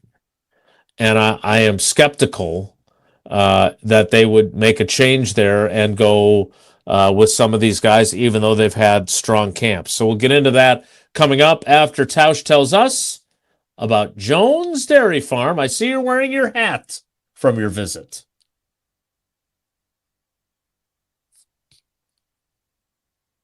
Tausch, we are not hearing you if you are talking to us here. Hello, Tausch. Nope, we lost him. All right. Well, I want to tell us about Potawatomi instead, Jason? That seems like a good thing. Do you ever feel like you need to get away? Tausch feels like he needs to get away right now from the muting that he's dealing with on his phone. Well, you don't have to go far. All you got to do is go to Milwaukee and go to Potawatomi Casino Hotel. I'll be there on Thursday night for our annual ESPN Wisconsin Fantasy Draft at the Potawatomi Sportsbook. But you don't have to go and wager on sports or play the slots. All those things are great, but you can just enjoy a trip down to Potawatomi Casino Hotel. Start with the stay. The biggest hotel rooms in Milwaukee, nearly 500 beautifully designed rooms and luxury suites that are perfect for a weekend reset, a date night, or celebrating something big, and you're just steps away from all the fun stuff happening inside. And if you're hungry, do they have the options? Dream Dance Steakhouse, The Marketplace, Rock and Brews. Now, I got to make a decision on Thursday night because I'm going to go to the fantasy draft and then head back up here, get ready for Friday's game. Do I get my salmon and the scalloped potatoes from Rock and Brews to go, or do I try the Ruyi Asian Kitchen, which I haven't eaten at yet? Plus, they've got the Canal Street Cafe and the Cream City Coffee Company. They got food and drink specials happening all the time. Sophisticated relaxation, incredible flavor, and a full night out all in one place at Potawatomi Casino Hotel. We'll talk about the wide receiver situation next. It's Wilde and Tausch. This is Wilde and Tausch, presented by Pella Windows and Doors of Wisconsin. Call today, 855-PELLA-WI, and online at PellaWI.com/radio. ESPN Madison's Mark Tauscher here for Outdoor Living Unlimited. Well, my wife and I chose Outdoor Living Unlimited to build our outdoor project. When we met with Aaron and Eric Brown, owners and brothers of Outdoor Living Unlimited, we felt like they were the right guys to work with. We share the same hardworking values, and their showroom is a must-see at 2018 South Stoughton Road in Madison. If you're looking for a new deck, outdoor kitchen, screen room, and more, Outdoor Living Unlimited is a must. Start with OutdoorLivingUnlimited.com and end with an amazing outdoor space. Let's get the latest from Lambeau. I love the group. I love the guys we got. We've been together for a couple years now. It's not our first rodeo together. This is your green and gold fix on 100.5 ESPN. You're talking about practice situations. That's the mindset. That's the goal for us, is to be able to go out there and finish. This green and gold fix is driven by Metro Ford. It was a big win for the Green Bay Packers in preseason game number 2 on Friday, topping the Denver Broncos on the road 33-13. Once again, the story was rookie kicker Trey Smack, who was a perfect 7 for 7 on kicks, including 4 for 4 on field goals, 2 of which were over 50 yards. Smack is the only kicker on the Packers roster this preseason, so he will be the kicker come week 1. But as we know with rookie kickers in Green Bay over the course of the last few seasons, success isn't guaranteed, but this certainly an encouraging sign. I'm Alex Stroh. Purchase, finance, or service a new or pre-owned Ford at Metro Ford of Madison on the east side today. Tito's Handmade Vodka is America's favorite vodka for a reason. From the first legal distillery in Texas, Tito's is 6 times distilled till it's just right. And naturally gluten-free, making it a high-quality spirit that mixes with just about anything. From the smoothest martinis to the best Bloody Marys. Tito's is known for giving back, teaming up with nonprofits to serve its communities and do good for dogs. Make your next cocktail with Tito's. Distilled and bottled by 5th Generation Inc., Austin, Texas. 40% alcohol by volume. Savor responsibly. Life's better with Drive My Way from American Family Insurance. Because we know it's more than just a car. It's your escape pod, your adventure mobile, your memory maker. And we help protect the dreams that drive you. Personalize what you pay for auto insurance and you could save between 10 and 35%. American Family Insurance. Get a quote and find an agent at amfam.com. Products, pricing, and availability vary based on the way you purchase insurance and by state. Unsafe driving behaviors may increase your rate. American Family Mutual Insurance Company, SI, and its operating companies, 6000 American Parkway, Madison, Wisconsin. The Exteriors Company, built for Wisconsin, backed by expertise. From our family to yours, roofing, windows, siding, gutters, and doors. Your solution-based company, community strong, and service that will please. Get a free estimate today. The Exteriors Company, built for Wisconsin, backed by expertise. Dad, what do you do at work? I help people protect what matters most. Hi, this is Jeffrey Beckman, owner at J&K Security Solutions. That's the mission behind J&K Security Solutions. Whether it's advanced surveillance, fire alarms, access control, or video monitoring, J&K helps businesses and families throughout southern Wisconsin stay secure. Sounds pretty important. It is. Visit jksecurity.com to learn more. J&K Security Solutions, protecting what matters most in your life. Mark Tauscher here, and you know I love a smart play from the pocket. That's why I joined UW Credit Union. With their mobile banking app, I can make smart plays from anywhere. And with rewards checking perks like early payday, I score my money sooner. Stop by any of their local branches or visit uwcu.org to join and make the smart play by becoming a UW Credit Union member like I did. Federally insured by NCUA. Terms and conditions apply. Your state, your teams, your ESPN. The ESPN Wisconsin app. Customizable just to you. Find the ESPN Wisconsin app in the Apple or Android app stores today.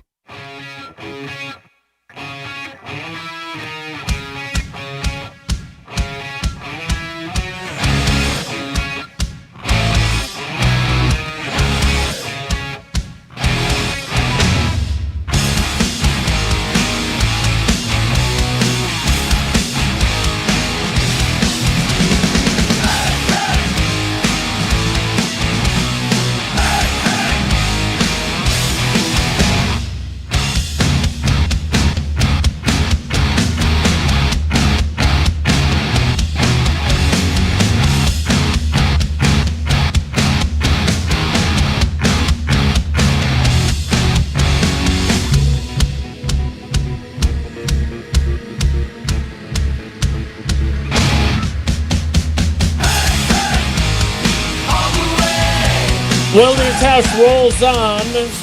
Tausch, you tried to tell us about Jones Dairy moments ago. You want to try again? Yeah, I can always talk about Jones Dairy. Their bacon, their sausage, their ham. They have everything, and they've been family-owned all the way down in Fort Atkinson. You can find all of their products at jonesdairy.com. Find them at all the different great grocery stores, including Sendik's, which we're out here today. Jones Dairy Farm, great family, great Wisconsin business, and I'm proud to be a partner with Jones Dairy. So Christian Watson, Jaden Reed, Matthew Golden, Savion Williams, Sky Moore, right? Goody already told us he's making the team. Bo Melton at 6. I mean, they moved him to corner to make him so he could make the team last year. There is a new special teams coordinator, but it would seem that Bo Melton, who also has made a bunch of plays in practice on offense, that's 6. Any reason to think they would find a way to keep one of these others? No, I mean, I think they're going to be. I think they're going to be set with 6. Hey, I'm going to wait till this. We're getting some announcements. So why don't you guys I got you. I got you. So this is the world's loudest golf course. At least they're not talking about someone who's battling a terrible disease while you're trying to do the show. So that's a win.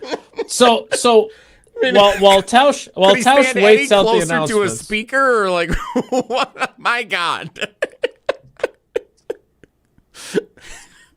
All balls that are out of bounds will be a 2-stroke penalty. Yeah, that was good stuff. So that's funny now. Golf announcements are funny now. So the three wide receivers that we're really talking about here are J. Michael Sturdivant, the new J. Mike, not to be confused with Jermichael Finley. But he suffered a concussion in the game in Denver. So he won't be practicing today. He's going through the protocol. The other 2 are guys that spent extended periods last year on the practice squad. Will Shepard, who had the great toe drag on the touchdown pass from Tyrod Taylor.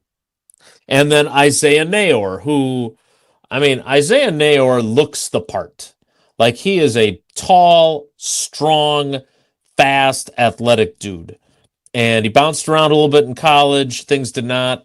He didn't get drafted, but they really liked him last year when they added him. They carried him on the practice squad all offseason. I can't remember. I think they promoted him once or twice as a game day promotion.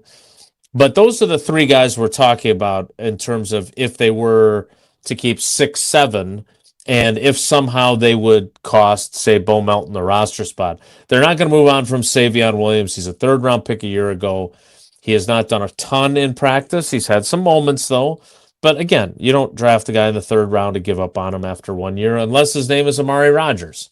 The challenge here, and what I think is going back to our discussion about Kyle McCord and we're worried about him getting claimed. Goody's point was, more often than not, you're more worried about your own guys getting claimed than you actually need to be.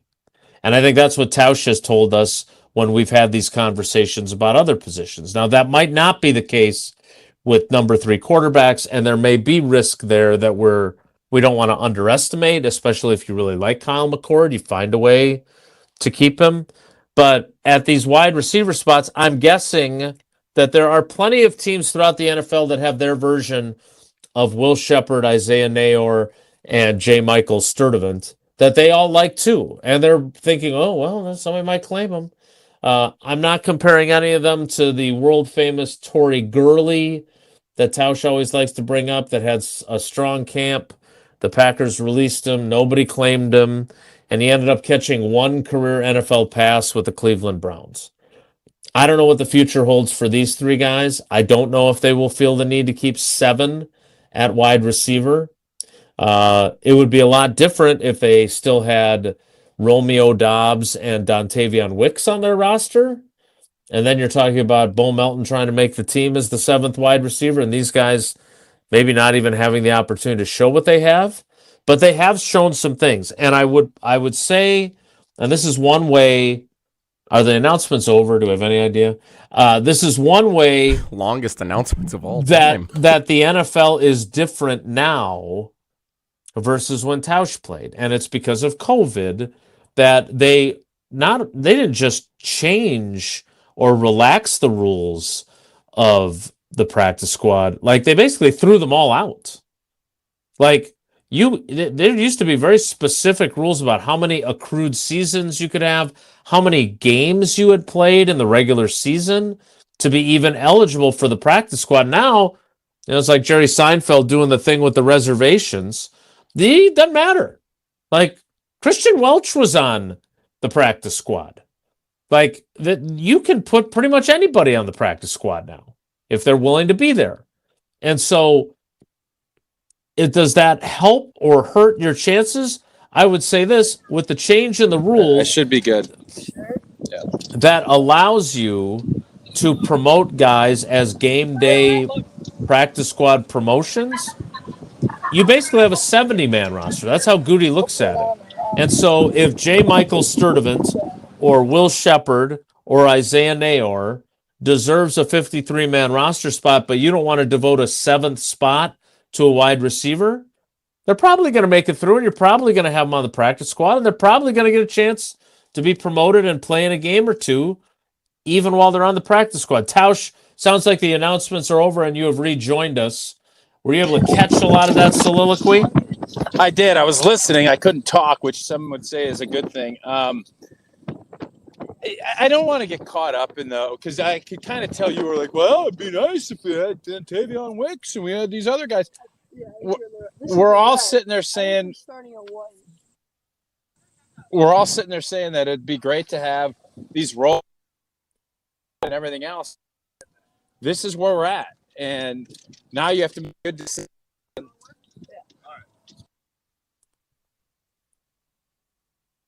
All right.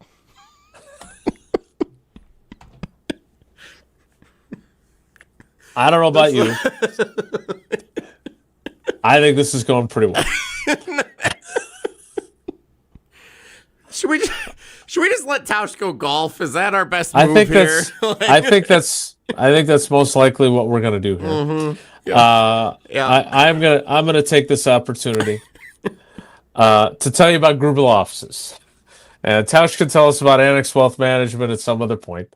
And I am just going to tell you that David and his team at Grubel offices are constantly involved in all of our favorite charities, all of our favorite events around town, support all of our favorite teams. I mean, they are in the community, legit in the community. But they're also the best in the business if you've been injured, and that's the most important thing. Like, hopefully, I say it to you all the time, and I mean it when I say it. I hope you don't have to call them, because I don't want you to get injured in an accident. But if you have been, you need to make sure that you're getting what you deserve, and they will make sure of that. One call, that's all. David Gruber and Grubel offices, 414-276-6666, 414-276-6666. Grubel offices, one call. That's all. That may be all that we get from Tausch. If that's the case, we've got plenty more to talk about, including Jordan Morgan, because nobody's talking about Jordan Morgan at the moment. Talk about that next. It's Wilde and Tausch. This is Wilde and Tausch, driven by Zimbrick Chevrolet in Sun Prairie on 100.5 ESPN. See their full inventory at ZimbrickChevrolet.com.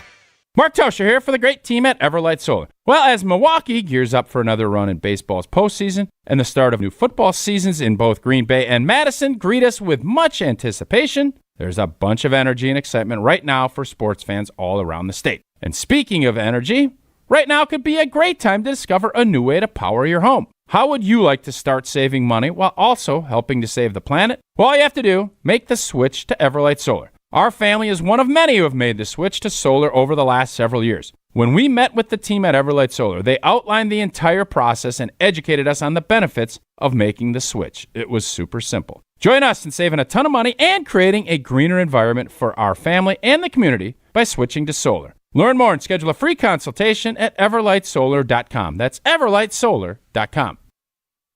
The area's best high school sports coverage is Zimbrick Honda's presentation of Prep Mania. One man to beat up the right sideline. See ya, baby. Going to be a double reverse here. Fire wide open down the sideline. Running up the middle with room to spare. Oh, baby. One play. Touchdown. Secretariat at the Belmont. Is he in? He is for the victory. Zimbrick Honda's Prep Mania on 100.5 ESPN and streaming live on the ESPN Madison YouTube channel. Hey Badger fans, football fans, and business leaders. This is Matt LePay inviting you to spend an evening with Hall of Famer Joe Thomas on August 25th at the Madison Marriott West. Hear Joe's incredible journey from NFL greatness to entrepreneurship as we discuss leadership, durability, and building success beyond the game. Enjoy dinner, networking, and an unforgettable live conversation. Get your general admission or VIP experience tickets today. Available now at MiddletonChamber.com. That's MiddletonChamber.com. Prizes, flyaways, even cash money. You want it? We've got it. Find a list of all contests and official rules by visiting ESPNWisconsinContests.com. That's ESPNWisconsinContests.com. All day, every day, the Carbless Talk and Text line is open for you. 844-770-3776. The Carbless Talk and Text line. This is more. Less than 4 in 10 kids aged 6 through 12 are playing sports regularly. 4 in 10 kids? Let it sink in. Just 4 in 10 kids. ESPN is building a nationwide coalition powered by Disney called Take Back Sports, with the purpose of training more coaches, expanding access, and creating community-driven sports programming that puts kids and fun first. We're working on that story. We hope you'll join us. Visit takebacksports.org to learn more.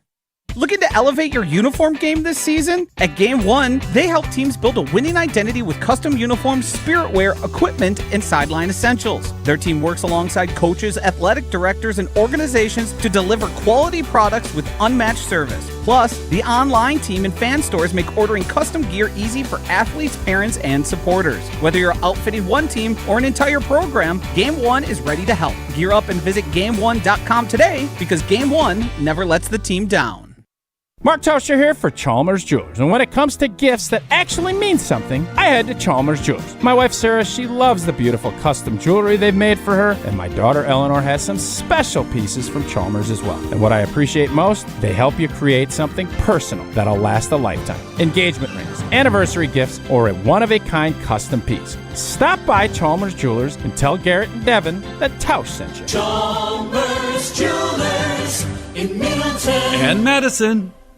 Hi, I'm Dr. Joseph Henningsen with Stoughton Health Ortho Team Clinic. I specialize in joint pain and joint pain surgery, specifically hip and knee replacement, including second-time surgery for hip and knee replacement. Learn more at orthoteam.com.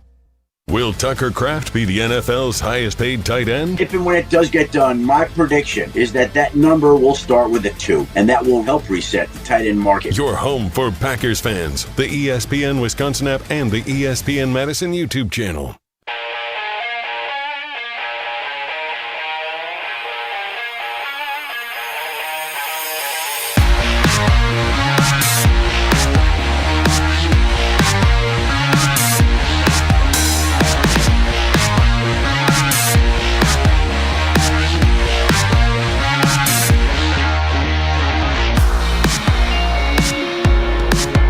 Wilde and Tausch, minus Tausch, who will enjoy the Sendix golf outing. Despite his best efforts, we appreciate getting what we got from him today. Some great insight. I'm still not sure what's going to happen with Kyle McCord. I understand. I'm reading a lot of your posts in the YouTube comments. I get it. I'm very curious to see if they decide, because this has happened before, where you just don't want to take a chance and expose a guy to the waiver wire and then lose him if you really like him. They didn't have any trouble. They did have that fear many years ago on a couple of guys. I don't know if it was well placed on, say, as Tausch likes to point out, Joe Callahan. That was probably an unrealistic fear. When you look at their roster, though, they don't want to have their third quarterback on the 53 if they can avoid it. So what happens with Kyle McCord remains to be seen.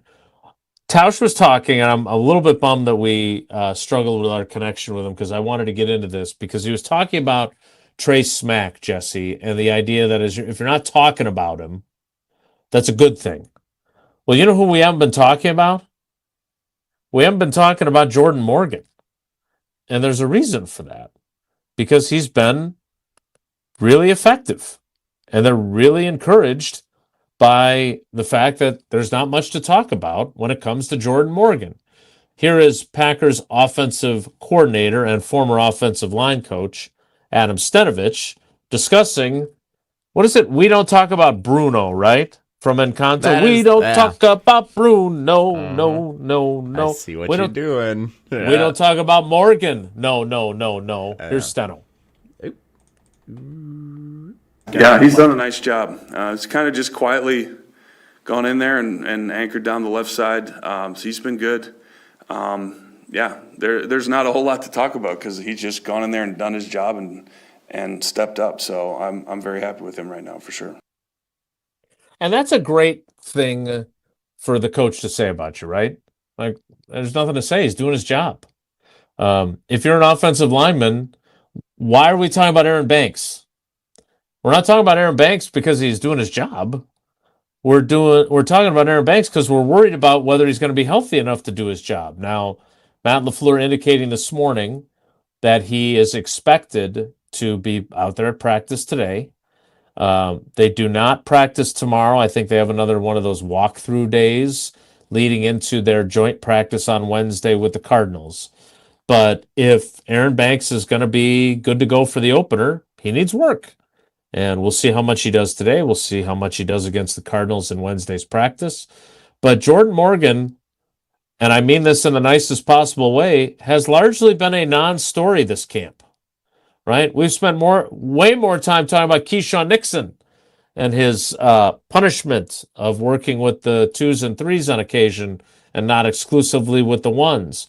We've spent a lot more time talking about what are they doing at guard with Jagger Burton and Jacob Monk and the demotion of Anthony Belton than we are about whether or not Jordan Morgan is a good enough left tackle. Now, Jesse, back to what we were talking about with Trey Smack. Like, it's great that we're not talking about Trey Smack now because he's made 10 field goals in a row in preseason games. It's great that we're not talking about Jordan Morgan because he's playing well. But if he doesn't play well in Minnesota, whether you're the kicker missing kicks or the left tackle allowing 2 sacks, then we're going to talk about him again, and it won't be a good thing. So I think after Marshawn Lloyd's touchdown catch on Friday night in Denver, and I'm guessing many Packers fans like me, officially entered the mindset, all right, see you in Minnesota. Starters were out there in Denver. Great drive. I mean, the Trey Smack 59-yard field goal a little bit later, like that was great. And obviously, like, keep an eye on the couple of different stories, like Cisse going to the sideline, like that was significant. But no doubt, for the most part, after seeing the starters in a second preseason game go down the field, score a touchdown, defense came out, I think, on the next drive, and they played well. It was all right. There we go. That's it. See you in Minnesota. There's nothing more in the preseason that needs to be shown or done or examined before it counts for real. So I think the joint practice against Arizona on Wednesday will probably show a lot of that with the competitive juices flowing. So I'm excited to hear your observations and everything as we have our show Wednesday with that going on and the takeaways I'm sure we'll examine on Thursday as well. But outside of that joint practice with Arizona, there's nothing more in the preseason that's going to show us anything about what the Packers are for 2026 until they take the field in Minnesota on September 13th. So were you, because look, we know that Joe Thomas delivered his Hall of Fame beef to the Packers, and then he came on our show and talked about his time that he spent with Jordan Morgan, and he said some very nice things. That was in late May, maybe? To put it lightly, some very nice things. Yes. Incredibly complimentary things. But he also said, as part of that, well, he was blocking managers with bags, right? Not Sendix bags, but like football bags. Well, he's blocking more than that now. He's blocking real opponents in games. He's blocking real pass rushers that are teammates in practice. Yes, were there a couple of instances where Lucas Van Ness got the better of him? Of course. That happened to all great left tackles including probably Joe Thomas once in a while in training camp when he was trying something new or whatever else. But to Steno's point, the lack of conversation around him has been, I would argue, a pleasant surprise. Because if we had been here in week 3 of training camp talking about, boy, you know who hasn't had a very good camp is Jordan Morgan, I don't know what the heck they'd be doing. Because not only do they need him to play well, but like they don't have a clear backup plan behind him. Is it Belton? Is it John Williams, the rocket scientist / composer of movie music? Like, I don't know what their backup plan was, but had he been healthy but played poorly, they'd have been up a proverbial creek without a paddle at left tackle. Does it matter what the backup plan is? This like at the old days with Aaron Rodgers where it was like, all right, if he gets hurt, it doesn't really matter who the backup is because clearly the thing is not going to stay on the rails. Like, does it? Obviously, it matters who it's going to be for the sake of the storyline going into a game and everything, but sure, is the entire unit going to fall apart if any of the starting 5 go down with an injury? And is it going to be kind of a free-for-all to figure it out game by game, day by day, if that ends up being the case? Knock on wood. Hope it doesn't. Yeah, I think most teams, I'm not sure how this happened, but I was on Sunday Karma yesterday, and apparently Greg Scalzo knows way more about the Los Angeles Chargers offensive line than he should. I don't know how that happened. I don't know why that happened. And they obviously lost Tyler Biadasz, former Badger, their new center, to a season-ending knee injury in camp during a joint practice, which I only know that because he's a Badger. But like last year, I know this, they lost both their stud tackles, right? The Chargers did. Joe Alt and Rashawn Slater, I believe. And they were in deep trouble. I would say that most teams, if they lose their starting left tackle, are probably in trouble. So I don't think that's unique to the Packers. But I think what would have been unique is that they finally give a guy who's been wanting to play left tackle since he walked in the door the job, and then he doesn't do well at it. He doesn't succeed after 2 years of playing pretty much everywhere but left tackle. So I think it's been really important that he's had a solid camp and that he has not been a problem because they've had other things to figure out on their offensive line. Yeah, you're right. They're not going to forfeit the remainder of their games if he ends up, having injury issues and they have to play someone else. They're not going to forfeit. But it would affect a lot, the domino effect of figuring out how exactly you're going to slide protections to help whoever has to replace him, etc. That's why it's an important thing that they did not, that he's been good or goodish. But again, how good is he going to be against Brian Flores and that Vikings defense in the opener? Bunch of unscouted looks that they're going to face.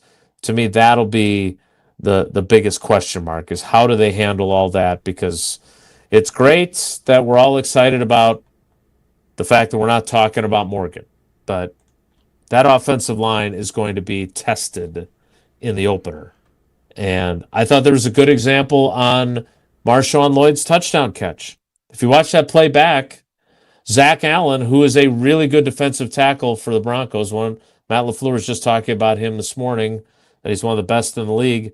I mean, he beat Jacob Monk pretty handily, and he was in Jordan Love's lap, and Jordan made a really nice, subtle sidestep, held the ball a tick longer so Marshawn Lloyd could break open.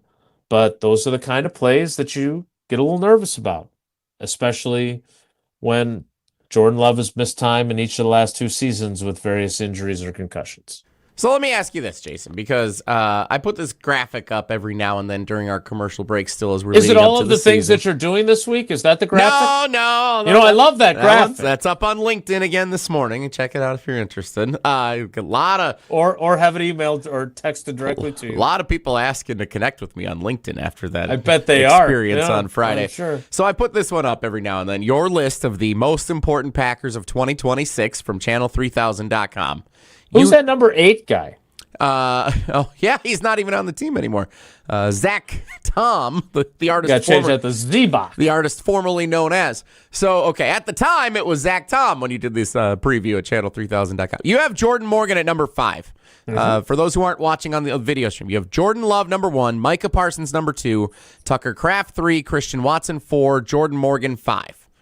And then to round out the top 10, Edrin Cooper and Javon Bullard, 6, Josh Jacobs, 7, Zach Tom, 8, McKinney and Williams, 9, and Devontae Wyatt, 10. That's your top 10. To round out the top 10. Which is actually 12. Yes, we all understand how you play this game. Cheater. Yep. Would you change after 2 preseason games the order of any of these? And since we're talking about Jordan Morgan, would you move him up or down on this list?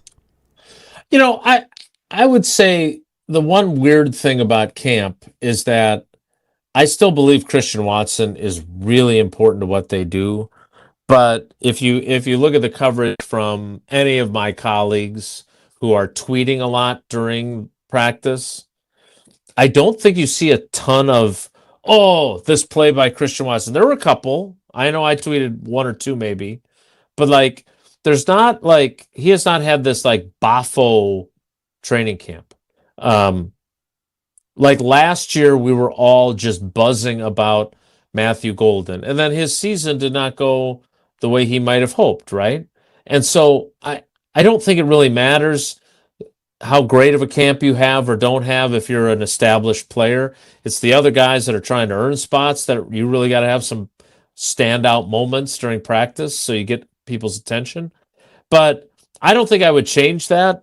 Again, I don't know what John Williams is other than a composer, not this John Williams, or rocket scientist, which is this John Williams with his degree from Cincinnati. But it would appear that he would be the next option. And I don't know enough about him, right? He redshirted, took basically a medical redshirt last year with his back injury. He was on PUP all year and never played.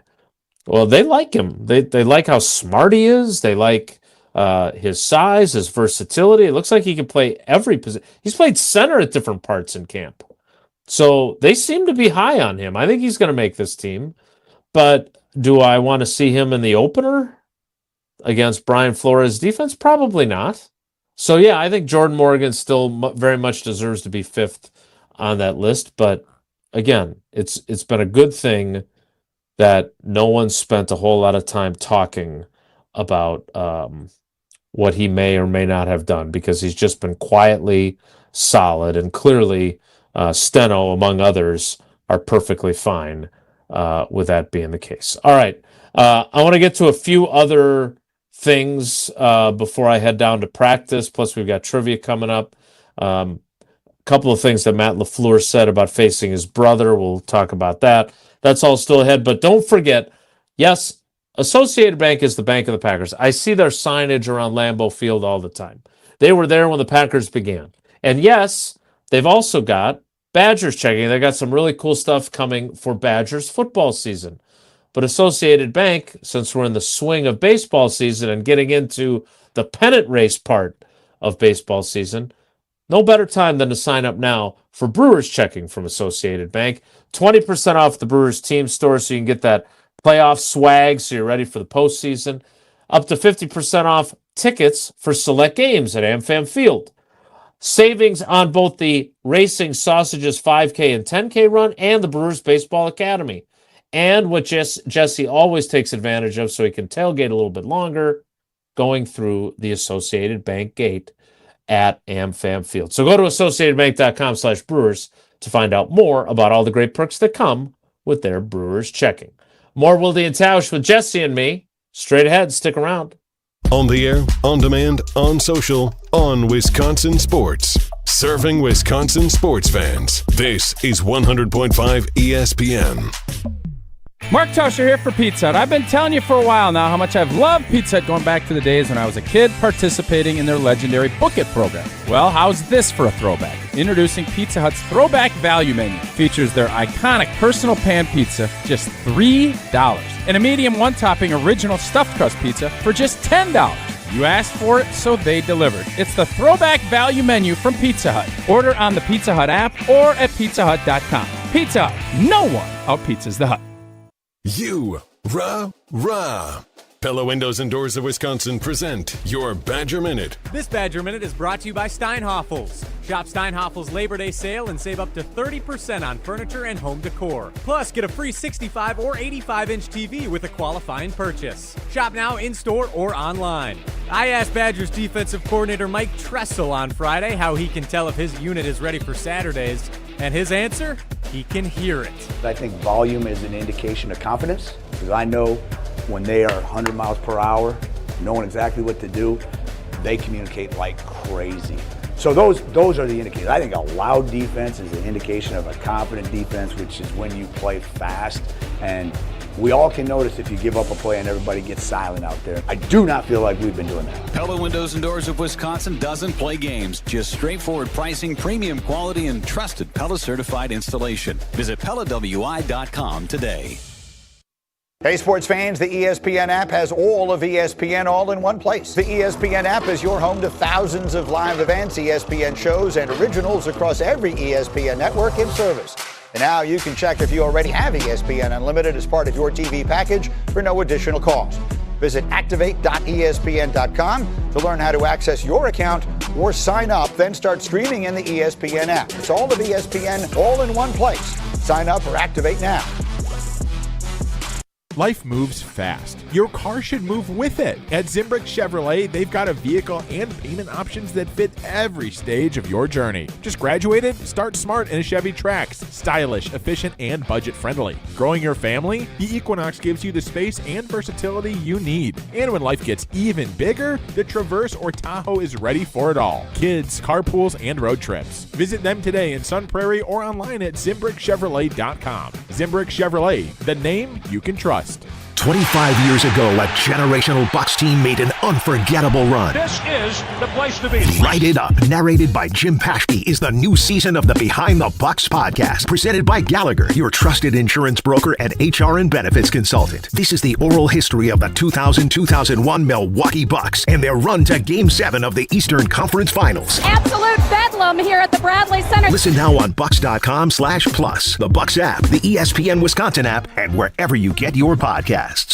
Life's better with American Family Insurance because we know you love working weekends. If it means working on your dream home, both inside and out. And we're here to help protect those dreams so you can enjoy peace of mind. Save up to 40% when you bundle home and auto. American Family Insurance. Get a quote and find an agent at amfam.com. Products, pricing, and availability vary based on the way you purchase insurance and by state. Some exclusions apply. American Family Mutual Insurance Company, SI, and its operating companies, 6000 American Parkway, Madison, Wisconsin. A strong team makes all the difference, and Everlight Solar just expanded theirs. Everlight Solar now offers roofing and exterior services for homeowners dealing with storm damage. From the first call to the final repair, Everlight quickly handles everything under one roof. When your roof takes a hit, you've got a team behind you. Start today at everlightroofing.com. That's everlightroofing.com. Everlight, powering through any storm. A proud partner of Wisconsin Athletics. The Brewers have the best record in baseball. Struck him out swinging. Mizorowski pumps a fist as he strikes out Ohtani, then Freeman. Continue listening to the First Place Crew right here on 100.5 ESPN, Madison's home of the Brewers.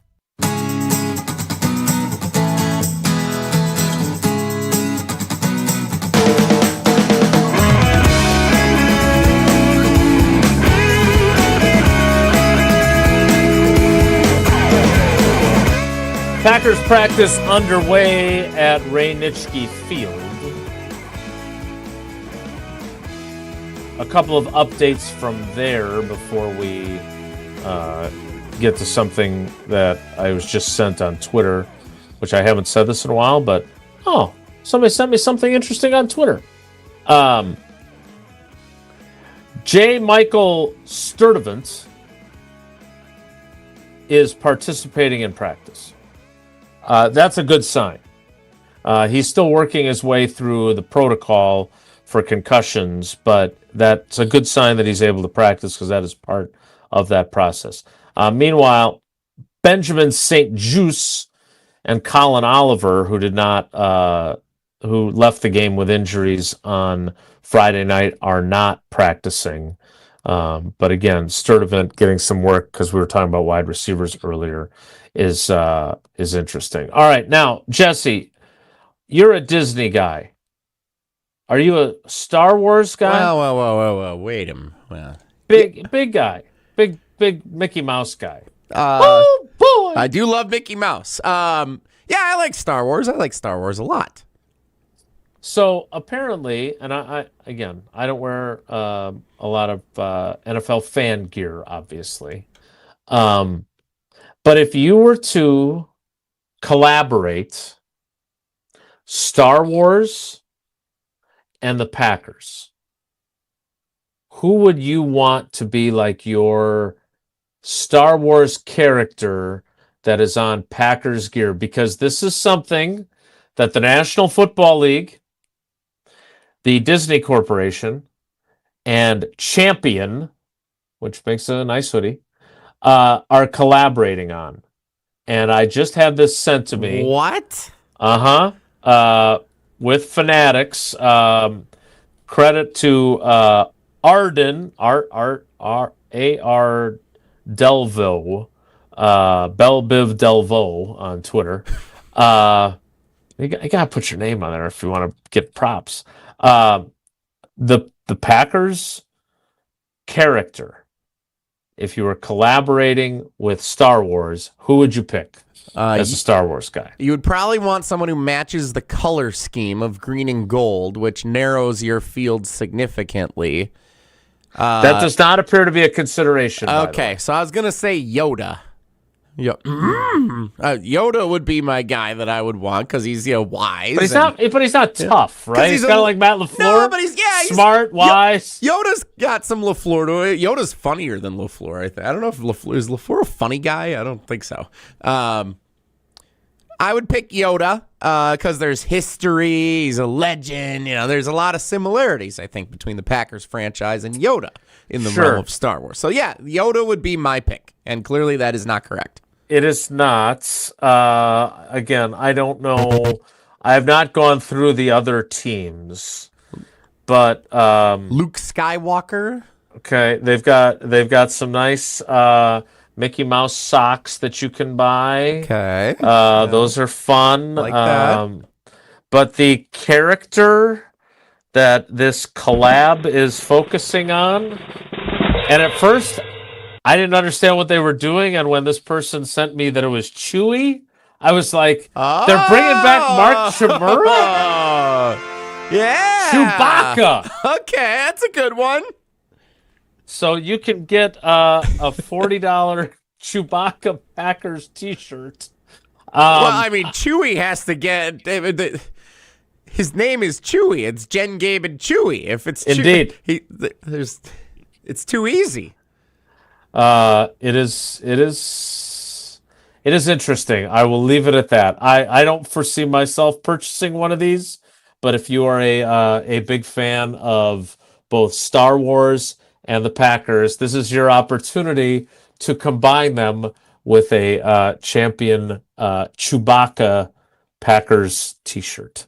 I will admit I'm going to go down the rabbit hole because now I'm curious who's the Bears character, who's the Lions character, and who's the Vikings character. Darth Vader has to be the Cowboys, right? Like, that just makes... I was going to say the Patriots. Either one. He's got to be one of those two. I will do some investigative journalism. Although the Raiders would make sense for Darth Vader. Yes. Don't they already have Darth Vader in the stands at those games? That would make sense. It is... What I'm seeing on these T-shirts... All right, I'm sorry. We have actual football stuff I want to get to, but I'd be lying if I said I wasn't totally into this. The Bears got to be the little Ewok guys from Return of the Jedi. They got to be the little those guys. So with again, spears. I just want to clarify: the Packers one is a Star Wars character, but Star Wars is under the Disney umbrella. So, for example, the first one that comes up are the Buffalo Bills, and they have the Beast from Beauty and the Beast, but in Bills colors. So it's not only Star Wars, it's anybody from the Disney family. Indeed. Oh, boy. Okay. So, and then what? Who's the Winnie the Pooh? I don't know. The Raiders are... I'm looking at the Raiders t-shirt now. It is Darth Vader. Oh, the Raiders got Darth Vader. We're going to have a little bit of fun with this before I go down to practice and talk about real football. We will do that when we kick off the 11 o'clock hour. After I tell you, we lost Tausch, not permanently, just to go play golf and with some technical issues. But if he were here, he would tell you what I'm going to tell you now, and that is, Brew Crew fans, your dream game day starts at the parking lot patio. Located outside of American Family Field next to the third base gate entrance, Parking Lot Patio is your go-to pregame hangout. Play yard games, grab free giveaways. It's free, it's fun, and it's open to fans of all ages, thanks to American Family Insurance. So stop by before your next Brewers home game. Parking Lot Patio, presented by American Family Insurance. The 11 o'clock hour of Wilde and Tausch as I continue to navigate all the different Disney characters in this Iron collab. Man's got to be the Commanders. That the color scheme is there. That's got to be one. I will look further into this and get you some answers next. It's Wilde and Tausch. Don't go anywhere. Another hour of Wilde and Tausch, presented by Pella Windows and Doors of Wisconsin, is coming up next on ESPN Wisconsin and the ESPN Wisconsin app. If there's anything I've learned about playing football in the trenches, it's that confidence is built through scheme and details. It's not much different with your money. If you lack confidence, take some time to sit with Annex Wealth Management and walk through your plan. Annex helps you think of more than investments. Their team considers things like retirement, taxes, even that company stock you have but don't know what to do with. Looking to build confidence with your money? Well, give Annex Wealth a call or visit annexwealth.com. Hi, this is former Badger Pro Football Hall of Famer Joe Thomas. You're listening to 100.5 ESPN WTLX Monona, Madison. A Good Karma Sports radio station. Broadcasting live from the Everlight Solar Studio. This is your Metro Kia of Madison Sports Center. Good morning, Madison, and streamers everywhere. I'm Jesse Nelson. Sports Center brought to you by Ridgetop Exteriors, Wisconsin's premier roofing, siding, and window contractor since 2002. Visit them at ridgetopexteriors.com. The Green Bay Packers back at practice this morning as they get set for their final preseason game of the preseason. That's on Friday night, hosting Mike LaFleur and the Arizona Cardinals. Joint practice scheduled for Wednesday in Titletown between the Packers and the Cardinals. That's the final practice of the training camp schedule. Jason Wilde hosting Wilde and Tausch live from Green Bay as the Packers get back to practice. Coming up on Wilde and Tausch here on 100.5 ESPN and the ESPN Madison YouTube channel. College football season premiere tonight of the Barry Alvarez Show on ESPN Madison. Catch Rose Bowl champions Tarek Saleh, Derek Engler, and, of course, legendary Wisconsin Badgers former head coach and athletic director Barry Alvarez. Show starts at 6 o'clock tonight after Molly and Jim right here on 100.5 ESPN and the ESPN Madison YouTube channel. Baseball, the Brewers lose to the Braves in the Little League Classic in Williamsport last night, 4-2. Crews off today before starting a 3-game set with the Mets in New York tomorrow. Metro Kia of Madison, Madison's trusted Kia dealer. Stop into Metro Kia on the east side of Madison or metrokiaofmadison.com. Three-time Wisconsin Sports Writer of the Year, Jason Wilde. Joining us now is the Green Bay Packers' new head coach, Matt LaFleur on Wilde and Tausch. Packers Hall of Famer Mark Tauscher. Matt LaFleur, Matt Nagy, and Matt Patricia. Who is the most famous non-NFC North head coach not named Matt? No, I'm sorry. Broadcasting live from the Everlight Solar Studio at ESPN Madison. Who is the most famous non-NFC North head coach named Matt? Matt Damon, Matt Ryan, somebody else. And celebrating 10 great years on ESPN Wisconsin. Can you repeat that question? Sorry. This is Wilde and Tausch, presented by Pella Windows and Doors of Wisconsin.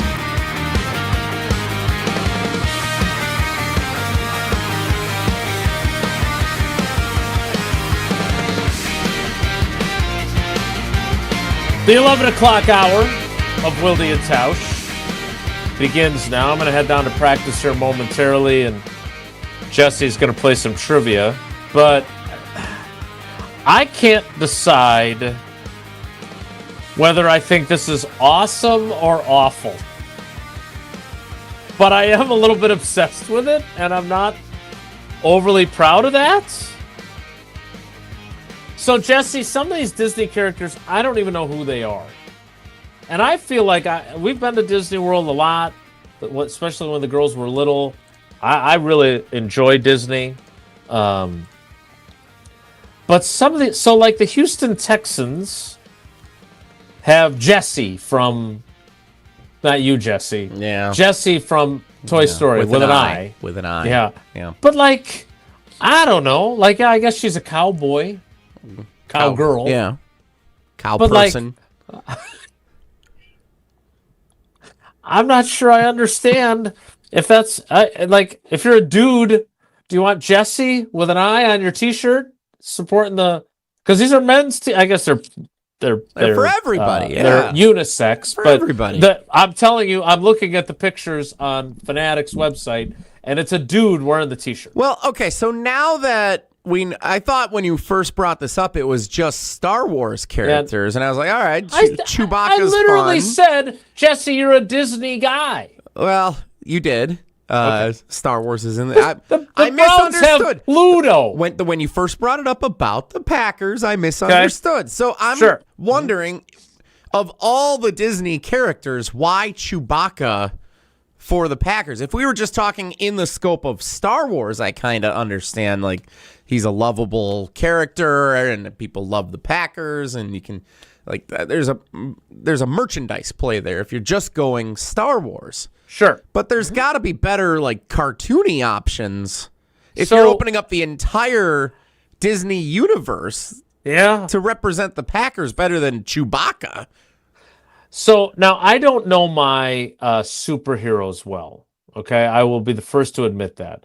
Disney they have Marvel or they have DC Comics? Marvel, right? Yeah, so that's the Iron Man, the Hulk. Okay, so the Vikings have Thor. That makes sense. That makes a lot of sense. Yep. Right? Yep. The Titans have Thanos. Yeah, Thanos. I don't know who. Thanos. I've heard it both ways. Yeah. You know you haven't. No. Just from me now. Trying to be nice. Yeah. Because I don't know enough about superheroes. Thanos. Yeah, he's the Titan. Yeah. Okay, well, that makes sense. The Browns have Pluto the dog. The dog pound, I guess? Yeah? They didn't want to give him Goofy. The Broncos have Maximus the horse. Is Maximus the horse from Hercules, or is that the horse from Tangled? I never saw Tangled. I did play a song from Tangled for a wedding once, but I never saw the actual movie. Okay. Pegasus is the one in Hercules. So okay, good. The 49ers have Prospector Pete. Isn't he the villain in one of the Toy Stories? Yeah, but that makes perfect sense. Well, yeah, but he's a bad guy. It doesn't matter. That's like having Gaston. Thanos is like the ultimate bad guy. Okay, there you go. So I don't know that. Villains are fair game. Darth Vader, right? Well, that's a complicated legacy there, but yeah. He's a complicated fella. The Giants have Wreck-It Ralph. Sure, yeah, he's a big fella. Yeah. Giant. The Patriots have Captain America. Yep. Patriots. A lot of these other ones are very on the nose, which raises even more questions about Chewbacca with the Packers. The Chiefs have the Big Bad Wolf. Huh. The Commanders have Ham from Toy Story because they had the hogs, right? That makes sense. Yeah. All right, so here's the question that I would love to take, just texts and YouTube comments on. Jar Jar Binks. Who do you want? Let's say Chewie had been used by someone else, okay? Chewie's not available. The Bears have Baloo. Is that the Jungle Book bear? Baloo is, I believe, the Jungle Book. Yeah. That's not again. This is really my. This is a great test of our knowledge of Disneyana. My doppelganger here could have been us. The kid from Up. Oh my God! Which team got stuck with the kid from Up would be great.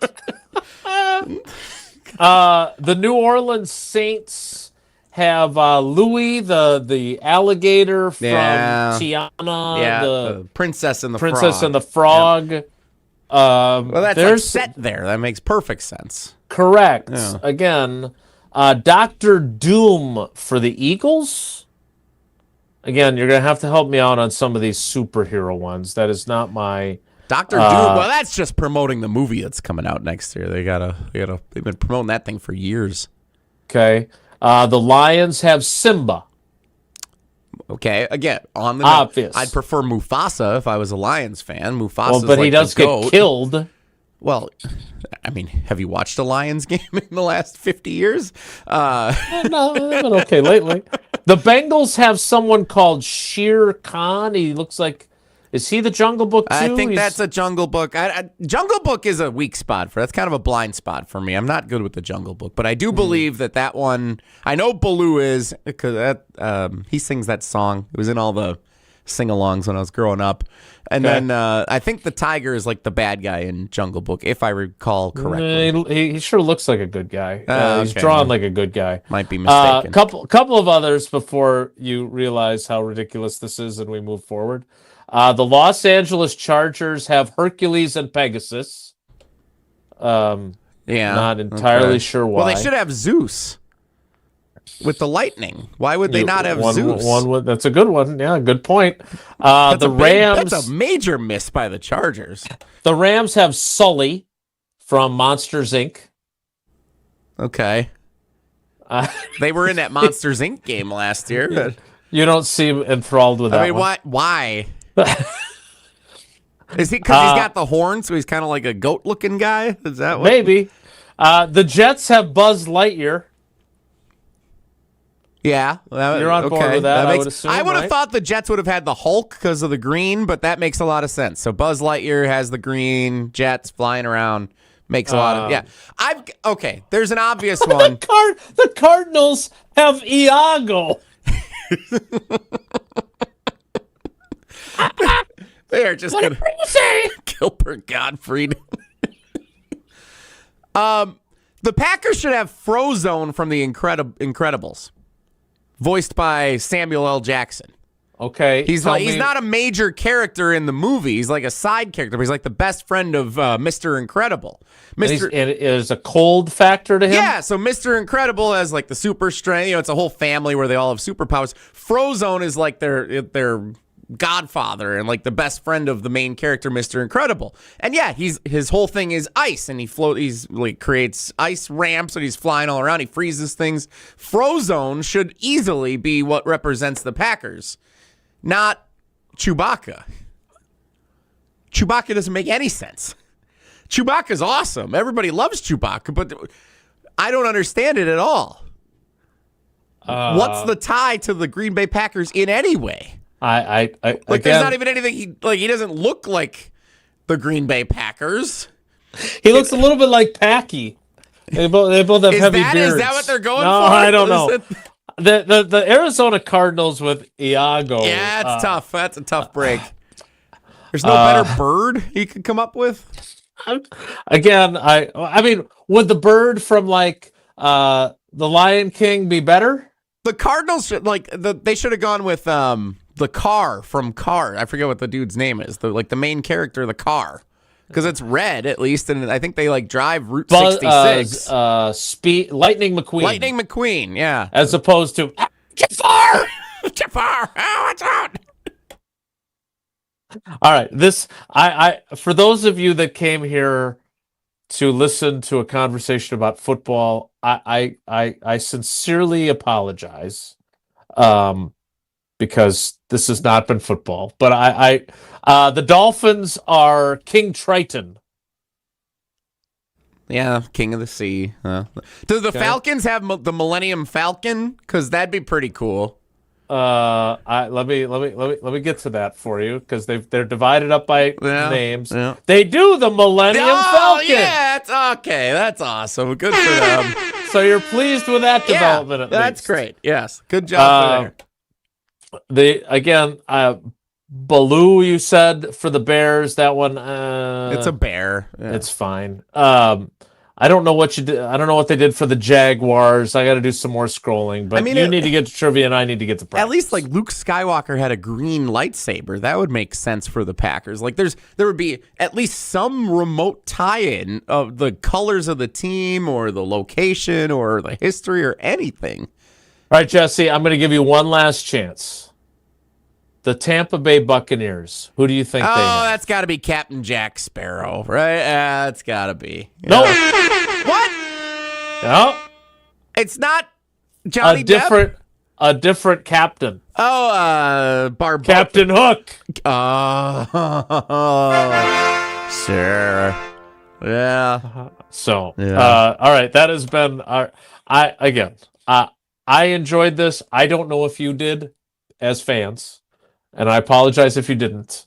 But this is pretty crazy. Again, the big bad wolf for the Chiefs. I don't know if they wanted to steer clear of like Pocahontas, right? That could have been an issue for them.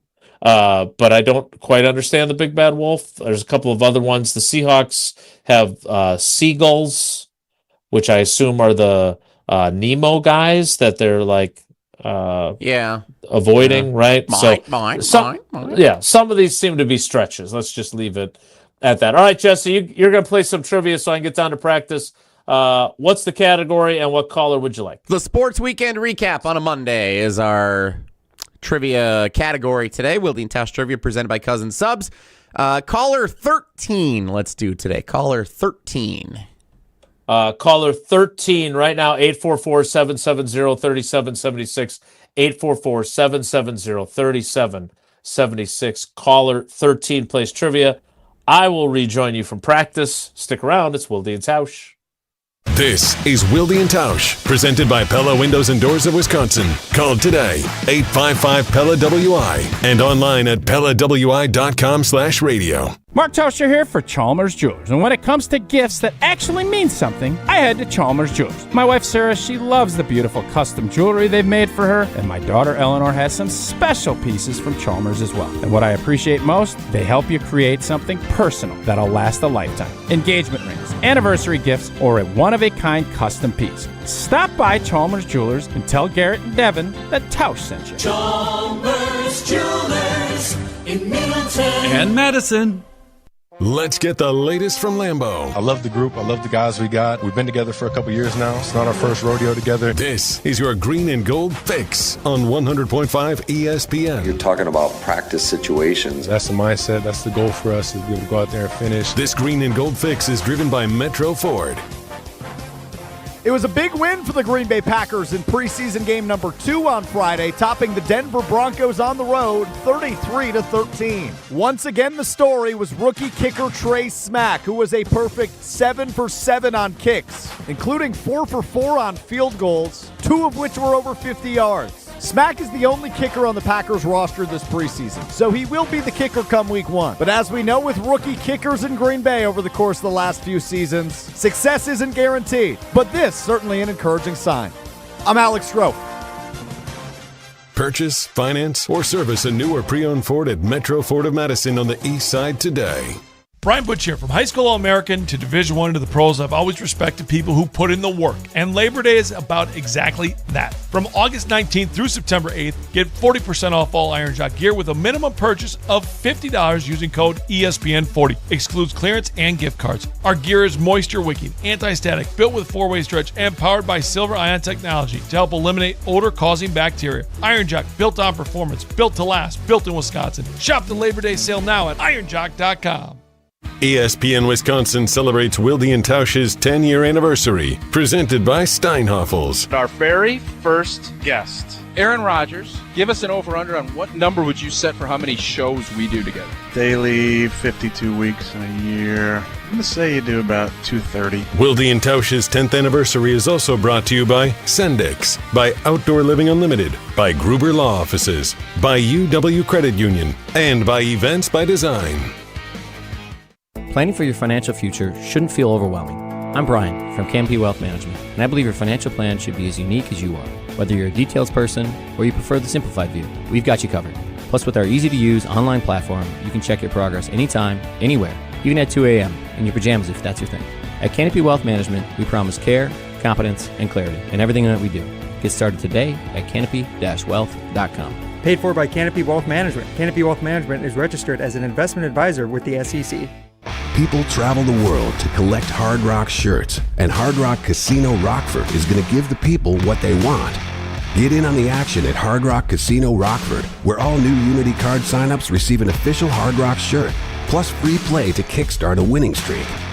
Whether you're spinning the slots or playing the tables, you'll be dressed for success. Hard Rock Casino Rockford. Let's Hard Rock. If you or someone you know has a gambling problem, call 1-800-GAMBLER or text ILGAMB to 833-234. My dad says locks and cameras help protect buildings, but security is really about protecting people. Hi, this is Jeffrey Beckman, owner at J&K Security Solutions. Protecting people is at the heart of everything we do. From fire alarms and surveillance systems to access control and intelligent video monitoring, J&K has helped keep homes and businesses safe across southern Wisconsin since 1987. Visit jksecurity.com. J&K Security Solutions. Security with a personal touch. Wilde and Tausch on 100.5 ESPN is brought to you by Everlight Solar. Save money, save the planet. Everlight Solar.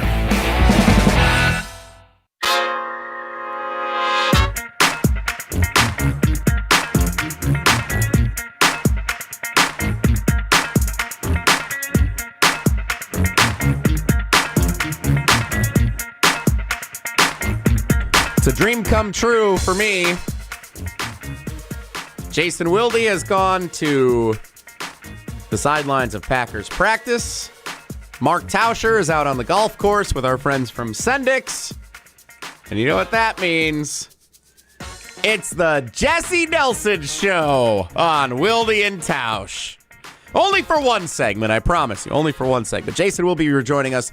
Packers are back at practice up in Green Bay. Jason's going to share his insights and observations as the Packers practice this morning. The penultimate open practice of training camp 2026. Of course, the big joint practice with the Arizona Cardinals coming up on Wednesday will be the grand finale for Jason hosting the show from the sidelines. Happy to report everything going on for the Green Bay Packers as they get set for kickoff of the 2026 NFL season on September 13th against the Minnesota Vikings, and as they get set to play the Arizona Cardinals in the final preseason game on Friday night at Lambeau Field. While we wait for Jason to get situated, we play Wilde and Tausch Trivia, presented by Cousin Subs. Wilde and Tausch Trivia is brought to you by Cousin Subs. National Sandwich Month is here. Cousins Club members earn exclusive rewards throughout August. Join now by downloading the Cousin Subs app. Cousin Subs, we believe in better. We welcome in today's trivia contestant. It is our friend Boomer in Athelstein, up in my neck of the woods up north. If there was anybody who was not going to be disappointed about being on the Jesse Nelson Show edition of Wilde and Tausch Trivia, it would be Boomer. So I'm happy you're the contestant, Boomer. Welcome back to Wilde and Tausch Trivia. How you been? Doing great, Jesse. And next year, Tausch and Jason should be able to take vacation together, and we'll just have the Jesse Show with Ryan and Owen. I don't think anyone's going to sign off on that one for us, Boomer. I got to admit, I don't think we're going to get that one. Now, if Jason and Tausch want to take off and then all three of us come up to Athelstein and hang out at our place and go to the meat raffle at Lakeside and whatnot, then we can have a conversation. But yeah. Okay. I don't think they're going to trust me to holding everything down here on our own. All right, Boomer, let's play trivia. Right. It's presented by Cousin Subs. Chance to win a Cousin Subs gift card at the end of the week. Your category, the Sports Weekend Recap. Question number 1 is this. Which NFL quarterback was booed at home after his lackluster performance in his team's second preseason game over the weekend? Was that Deshaun Watson, Justin Herbert, or they're not saying boo, they're saying Super Bowl? That would be Watson. Sure was. That is a crazy deal. And then they named him the starter this morning. I don't know if you saw it. Todd Monken came out this morning, the head coach of the Browns. He said Deshaun Watson's going to be our starter. After all this controversy, everybody all weekend long said, how can you possibly name this guy the starting quarterback? Well, he is. Yeah. Cleveland's a mess. Good luck. That whole thing is just a mess. Question number 2 for you, Boomer. Which opponent did 6th-ranked Wisconsin Badgers volleyball defeat to earn their first win of the season on Saturday at the AVCA First Serve at Fiserv Forum in Milwaukee? So they played 2 matches. They got run out of the building on Friday night, but then they bounced back and they won on Saturday afternoon. Did Wisconsin win against 3rd-ranked Kentucky, 7th-ranked Louisville, or 8th-ranked Texas A&M? I believe Louisville. That is correct. Nicely done. Yeah. Sweeping the 7th-ranked team in the country. And Louisville had swept Texas A&M the night before. A&M's the defending national champion. Great volleyball going on all weekend at Fiserv Forum. I was down there for the Saturday Scramble on ESPN Madison on Saturday morning. Badger volleyball, nice win on Saturday after a rough showing on Friday night. Now they head out to Pittsburgh later this week for another showcase to start the season against 2 top 10 teams. Boomer, 2 for 2 to start the week. Let's see if you can start it perfect with question number 3. The Chicago Cubs led 4-2 with 2 outs and nobody on in the bottom of the 9th on Saturday night and lost the game 3 batters later when which player delivered a walk-off home run for the Seattle Mariners? Was that player Julio Rodriguez, Randy Arozarena, or the big dumper Cal Raleigh? Oh, man. That one I'm not sure on. I'll go with Rodriguez. Well, the good news is you still had a 1 in 3 chance to get it right. The bad news is that is not the correct guess. I'm sorry, Boomer. There goes our perfect week. It was Randy Arozarena who began and ended the game with a home run for the Seattle Mariners. Hit a home run. He was the leadoff hitter, hit a leadoff home run for the Mariners in the bottom of the 1st, and then hit a walk-off 2-run blast in the bottom of the 9th inning to win it for Seattle. I was out in the evening. I had to run some errands late Saturday night for some fixing stuff around the house. Got back, walked in, saw there were 2 outs in the bottom of the 9th, down 4-2. I was like, dang, Cubs are going to win this one. And then I just got to wash my hands at the kitchen sink. 3 batters later, boom, game over. Mariners win. That's such a shame for the Cubs. That's just too bad. Boomer, you got 3 of the possible 4 entries for the Cousins Subs gift card in our drawing from the cheese fry helmet that we'll do on Friday by getting 2 of the 3 questions correct. I wish you luck, sir. Thank you, Jesse. Have a great day. Say hi to Jason. Love you guys. Appreciate it, Boomer. I love you guys. And if Tausch was here, he'd say, let's get that whitewater rafting trip planned up north sometime. Maybe we'll get that done. Boomer and Athelstein, our contestant today on Wilde and Tausch Trivia, which is presented by Cousins Subs. Here ends the Jesse Nelson Show. Of course, if you're looking for more, tonight, the season premiere of the Barry Alvarez Show on ESPN Madison. I host that one, along with Rose Bowl champions Tarek Saleh and Derek Engler, and of course, the Badgers legend Barry Alvarez. 6 o'clock tonight, season premiere. We're going to talk about the Sean Eichhorst hire, look ahead to Wisconsin, Notre Dame, and you bet I'm going to ask Barry Alvarez, can Wisconsin beat Notre Dame at Lambeau Field? Can't wait to see how that goes. Barry Alvarez Show tonight at 6 on ESPN Madison. Jason Wilde joins us from the sidelines of Packers training camp practice. Next on Wilde and Tausch. This is Wilde and Tausch, driven by Zimbrick Chevrolet in Sun Prairie on 100.5 ESPN. See their full inventory at ZimbrickChevrolet.com. ESPN Madison's Mark Tauscher here for Outdoor Living Unlimited. Well, my wife and I chose Outdoor Living Unlimited to build our outdoor project. When we met with Aaron and Eric Brown, owners and brothers of Outdoor Living Unlimited, we felt like they were the right guys to work with. We share the same hardworking values, and their showroom is a must-see at 2018 South Stoughton Road in Madison. If you're looking for a new deck, outdoor kitchen, screen room, and more, Outdoor Living Unlimited is a must. Start with OutdoorLivingUnlimited.com and end with an amazing outdoor space. Bringing summer gatherings to the next level is just another thing we do at Celebrations Entertainment. Hi, it's Jeffrey. With rental items like sound equipment, photo booths, and even yard games, you can make your event the party that everyone talks about. Any event like graduation parties, block parties, or even a backyard barbecue can be elevated with fun, interactive items to make everyone ask, hey, how'd you pull this off? Just tell them celebrationsentertainment.com. That's celebrationsentertainment.com. Listen to the heartbeat. Chevy is called the heartbeat of America for a reason, and Silverado keeps its rhythm.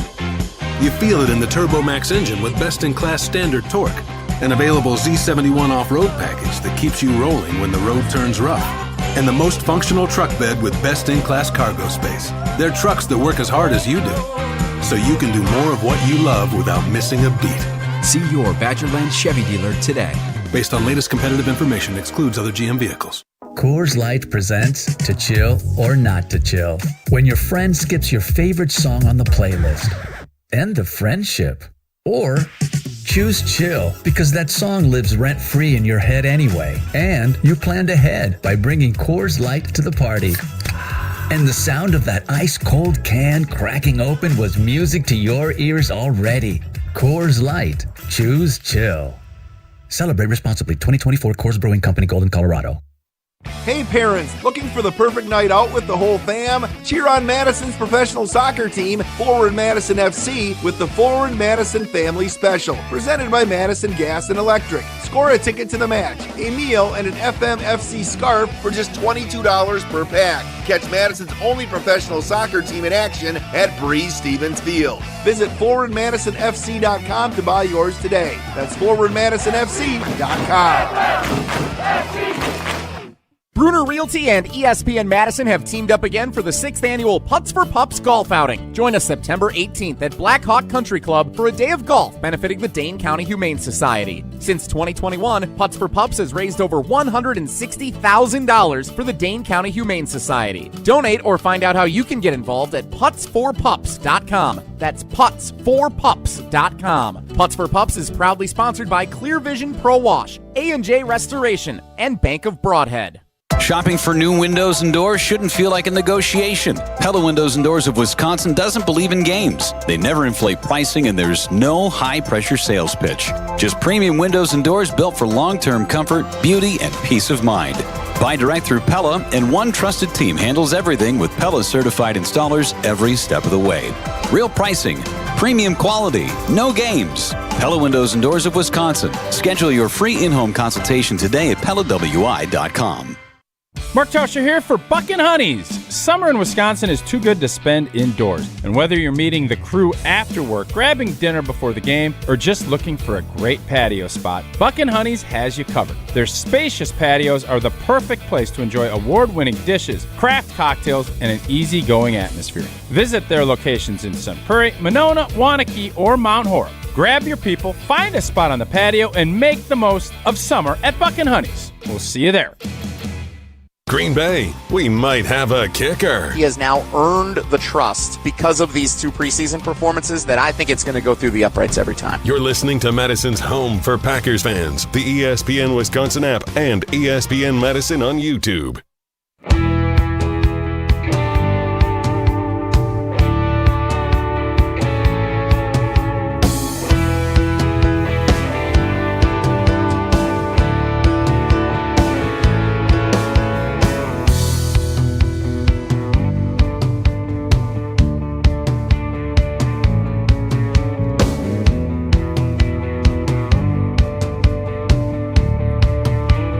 Packers going through their penultimate open to the fans public practice of training camp.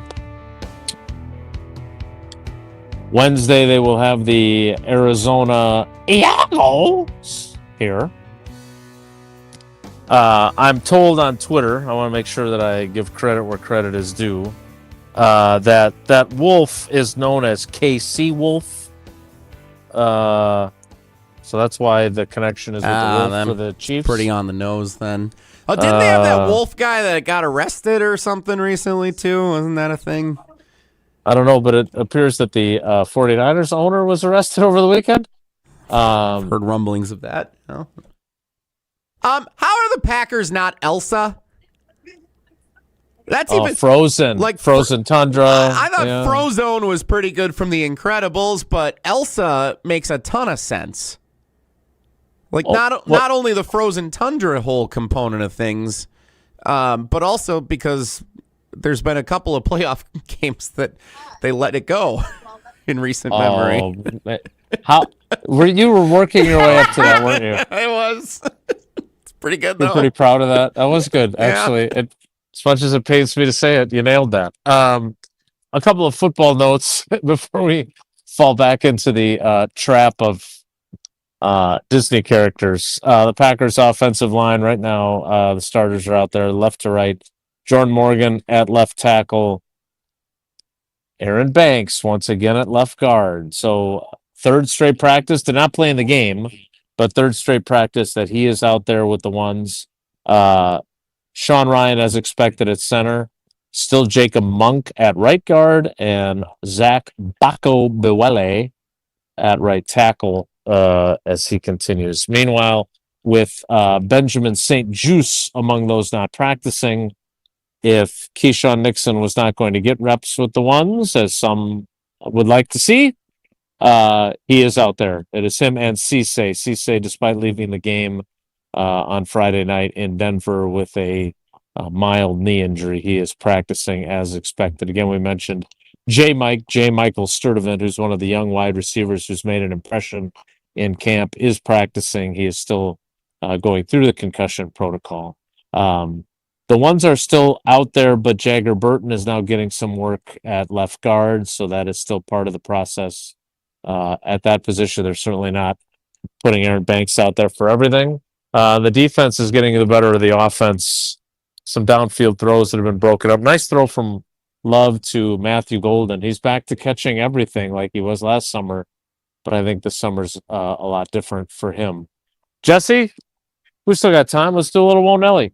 If the topic is good, the guys discuss. Just the other morning I had breakfast at Tracy Rocker's house. His mama brought out 15 flapjacks. He said, Mama, take back 5 of them flapjacks. I gotta stay hungry for the Crimson Tide. But if it's not, the show must go on. It's time for Whoa, Nelly! On Wilde and Tausch. I really wish Tausch was here because I wanted to ask this question of him today and see how he danced around it. Oh, boy. So we started the Wisconsin Badgers volleyball season over the weekend at the AVCA First Serve at Fiserv Forum. There's 2 more matches still going on today at 5 o'clock and then at 7, including at 7 o'clock, second-ranked Texas against Marquette. So hopefully the fans still come out. It was a great event. They had great festivities going on in the Deer District all around the venue and some high-quality volleyball over the weekend. Friday night, 6th-ranked Wisconsin got run out the gym by 3rd-ranked Kentucky in 3 sets. It was not close. Wisconsin struggled mightily against the team that had beat them in the Final Four last year. And then we weren't sure exactly how they were going to bounce back. There's 11 new players on the team, 9 are freshmen. You're like, all right, could be some experience building here early in the season. They played 7th-ranked Louisville the next afternoon, Saturday afternoon at 3 o'clock, and they swept. And cooked them. And they swept Louisville the way that Kentucky swept Wisconsin on Friday night. So the question that we actually talked about on Saturday morning on our show, the Saturday Scramble on ESPN Madison, do you believe that Wisconsin football, Jason Wilde, will have a better or worse showing at Lambeau Field against Notre Dame compared to how Wisconsin volleyball started its season with its first 2 matches at Fiserv Forum? So the Badgers would have to win the second half, but still lose the game. Basically, yeah, whatever the equivalent would be of one match where you get totally destroyed, and then a second where you look really good. All right. First of all, explain to me why they're still playing volleyball. I don't understand. The tournament was a 4-day affair. It's not a tournament; it's a showcase. Right. So it goes Friday to Monday for the showcase. But not everyone plays every day. Correct. Yeah. But the Badgers played back-to-back days and then they're done. Yes. So Kentucky played Friday night and Sunday afternoon. Louisville played Friday night and Saturday afternoon. Texas A&M played Friday night and Sunday afternoon. So and now today somebody's still playing. Yeah, Texas played Saturday and now they're playing again tonight. So everybody gets 2 matches except for Marquette. Apparently Marquette does not. For a reason they got 1. they're just around. They're in town. And Xavier for some reason got called up to play. Okay. So yeah, that's the showcase all weekend long.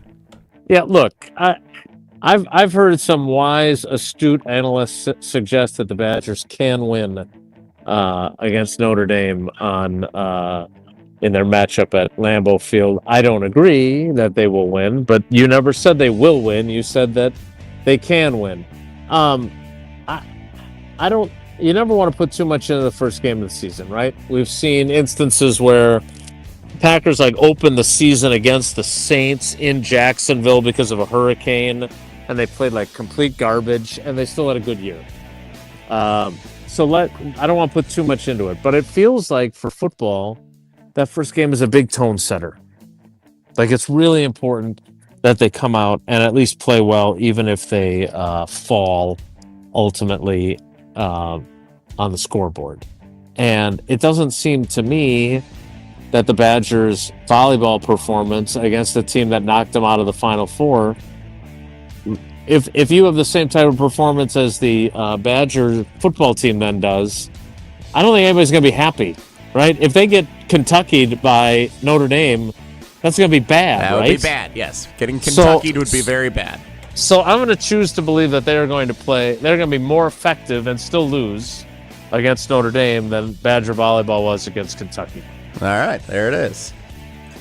Whoa, Nelly! I'm not saying, but I did. I mentioned this at the end of our trivia segment. The season premiere of the Barry Alvarez show is tonight on the ESPN Madison YouTube channel, the ESPN Wisconsin app, and live at 6 o'clock after Molly and Jim on 100.5 ESPN. Yeah.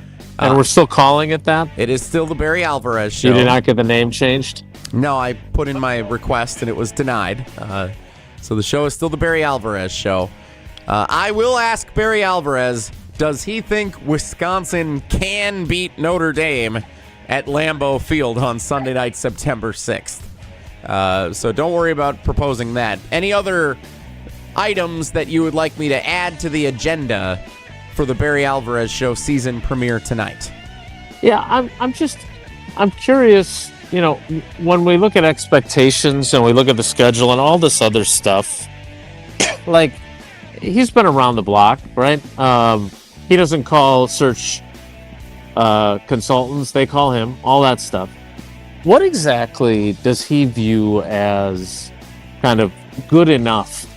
Obviously, they're going to aim for much better than good enough, but with a new athletic director that did not hire the football coach, what does Luke Fickell's 2026 Badgers team have to do for you to feel good enough about the progress that you feel they're headed in the right direction? Because their schedule is going to be more conducive to them having success than their schedule was last year. If their quarterback stays healthy, which has not happened for them with their last 3 transfer quarterbacks. Those are all factors in the disappointments that have been Badger football. I just want to know what he thinks is enough to feel good about where they're trending. And I don't know how he'll answer that, but that's what I would ask him. That's a great question. I wrote that down just now. Good enough. What is? And make sure you say, look, we're aiming for better than good enough. Yeah, of course. Barry. Yeah, I understand that, but we can't just have him in there saying, we aim for great. We all understand what the goals are. But there's got to be that other metric. That's a great way to frame that. This is why I bring things up like this. Appreciate that. I try to be as helpful as I can. Looks like we're going to have a red zone period here coming up, maybe. All right, tell us if anything good happens. No, we're going the other direction. No. All right. I was hoping they were coming toward me. Turns out that they're going away from me. But we've still got a good view, at least early on here in the team drills. All right, one more, Jesse, for your Won't Ellie, if you got one. My mom and dad and I, we got together with some extended family members yesterday, and when we showed up... Celebrating George's birthday? Birthday month, sure. So that's where you get it from. When we showed up, the host wasn't there. What? We showed up 15 minutes. We said we would come around 3 o'clock. We rolled in, pull into the driveway, and they're not there. One of the other guests, the host's sister, was there and said, come on in. She's a little running behind. So she's picking something up, and she's going to be here. Come on in. But we rang the doorbell. We weren't really sure what to do at first. How would you handle a social situation if you show up for a planned... How extended is this extended family that was hosting? I see them like once a year. Ooh. My dad sees them a little more frequently than that, but not someone you see all the time or that you talk to like every week. Okay, that is awkward. Yeah. What she was like getting last minute like pretzels and potato chips and dips. It was a little unclear if she was picking stuff up for the party. She might have been like working up until a certain time. Had like a customer come in for a little business that she runs at the last minute and had to show it like that. So it was a like fluke kind of situation. It's family, Jesse. You just sort of take the bull by the horns and you start making the party. That's what I think. That's what I thought. Which I assume you're the kind of, your personality, you're a take charge kind of guy. Man, I am so nervous about dropping my pencil into this garbage can again. You could just go stand somewhere else and not stand on the garbage can. Well, this is the perfect spot. I got a little, it's my it's garbage like can. It's a little table and I'm away from people. So just like Tausch didn't want to be outside apparently the announcements were then inside and outside, which was problematic, but he didn't want to be doing that. And I want to stay down here where I'm out of the way. Plus I can greet people as they come in through the door. Is Kermit the Frog a Disney character? Did they take over all the Muppets? I don't... Because they do not have Sesame Street, I don't think. HBO does. I thought Muppets were Disney. Because Kermit the Frog would be a great one for the Packers. Hey-ho, go Pack, go. Someday we'll find it. I'll do the Love to Golden connection. I will fact check that. It's funny how this became. I'm not proud of how obsessed I became about this, but I enjoyed being obsessed about this. I mean, if Kermit the Frog or Big Bird are in play, I like both of those. Big Bird should be the Arizona Cardinals if in play. Certain Big Bird is not. Yeah. Kermit would be a great one for the Packers if he is Disney property. I don't know if that's true or not. I will fact check that, and we will wrap things up next. It's Wilde and Tausch. ESPN Madison is your home for Badgers fans. I don't want to necessarily say that Wisconsin is going to beat Notre Dame on September 6th at Lambeau Field. He's not saying. Wisconsin can beat Notre Dame. Tune in all season long right here on the ESPN Madison YouTube channel. Mark Tauscher here for Pizza Hut. Well, we've been celebrating our 10th anniversary of Wilde and Tausch all summer long, which has included a lot of nostalgia as we feature throwbacks to some of our favorite moments throughout our show's history. Well, how's this for another throwback? Introducing Pizza Hut's Throwback Value Menu. It features their iconic personal pan pizza for just $3 and a medium one-topping original stuffed crust for just $10. Take a look for yourself to find more deals on 2-liter sodas, breadsticks, and much more. You asked for it, so they delivered. It's the Throwback Value Menu from Pizza Hut. Order online at pizzahut.com or download the Pizza Hut app to find more about this and a bunch of other great deals. The Throwback Value Menu, only at Pizza Hut. And remember, no one out-pizzas the Hut. Pella Windows and Doors of Wisconsin present your Badger Minute. This Badger Minute is brought to you by the ESPN Wisconsin app. Your state, your teams, your ESPN. Available in the Apple and Android app stores. Download the ESPN Wisconsin app today.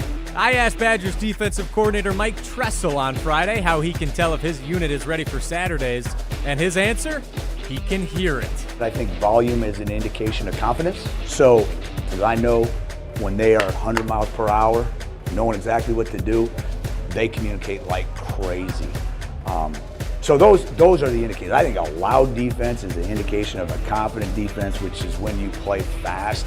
And we all can notice if you give up a play and everybody gets silent out there. I do not feel like we've been doing that. Pella Windows and Doors of Wisconsin doesn't play games, just straightforward pricing, premium quality, and trusted Pella certified installation. Visit PellaWI.com today. Ben Brust here for Zimbrick European, and the summer of Audi is in full swing at Audi Madison. As always, at Audi Madison, they're going to help make leasing affordable for your next car. Lease the all-new 2026 Audi Q3 Quattro for $499 a month for 36 months. Offers only available until August 31st. Stop in and test drive today. Check out AudiMadison.com to see current inventory and specials. Start your adventure at Audi Madison today, off the Beltline at Rimrock Road. All day, every day, the Carbless Talk and Text line is open for you. 844-770-3776. The Carbless Talk and Text line. This is more. Hey, it's John Hayes, owner of Goodman's Jewelers. Come in and discover the high standards, classic traditions, honesty, integrity, and elegance when you walk through our doors. For over 90 years, customers have returned again and again to our warm boutique setting. Trust me, because I've been there for over 40 of them. Whether it's time to come back or your first time in, stop by Goodman's Jewelers at 220 State Street today. Goodman's Jewelers, the diamond store of Madison since 1933. The best is at Goodman's. The Miz is filling out the punch card. Struck him out swinging. Brings home the pitch. A swing and a miss. He struck him out. Strike three called with a slider. The fourth consecutive Miz punch out. Stacking up K's left and right. And that is strikeout number 200 on this season. Tune into every start from the NL Cy Young leader. Swing and a miss. He struck him out. Go back and watch that inning over and over again. Right here on 100.5 ESPN, Madison's home of the Brewers. ESPN Madison's Mark Tauscher here for Outdoor Living Unlimited. Well, my wife and I chose Outdoor Living Unlimited to build our outdoor project. When we met with Aaron and Eric Brown, owners and brothers of Outdoor Living Unlimited, we felt like they were the right guys to work with. We share the same hardworking values, and their showroom is a must-see at 2018 South Stoughton Road in Madison. If you're looking for a new deck, outdoor kitchen, screen room, and more, Outdoor Living Unlimited is a must. Start with OutdoorLivingUnlimited.com and end with an amazing outdoor space. The Brewers have the best record in baseball. Everything they've done this year is to say, can this team beat LA? That is the goal. Continue listening to the First Place Crew all season, right here on 100.5 ESPN, Madison's home of the Brewers.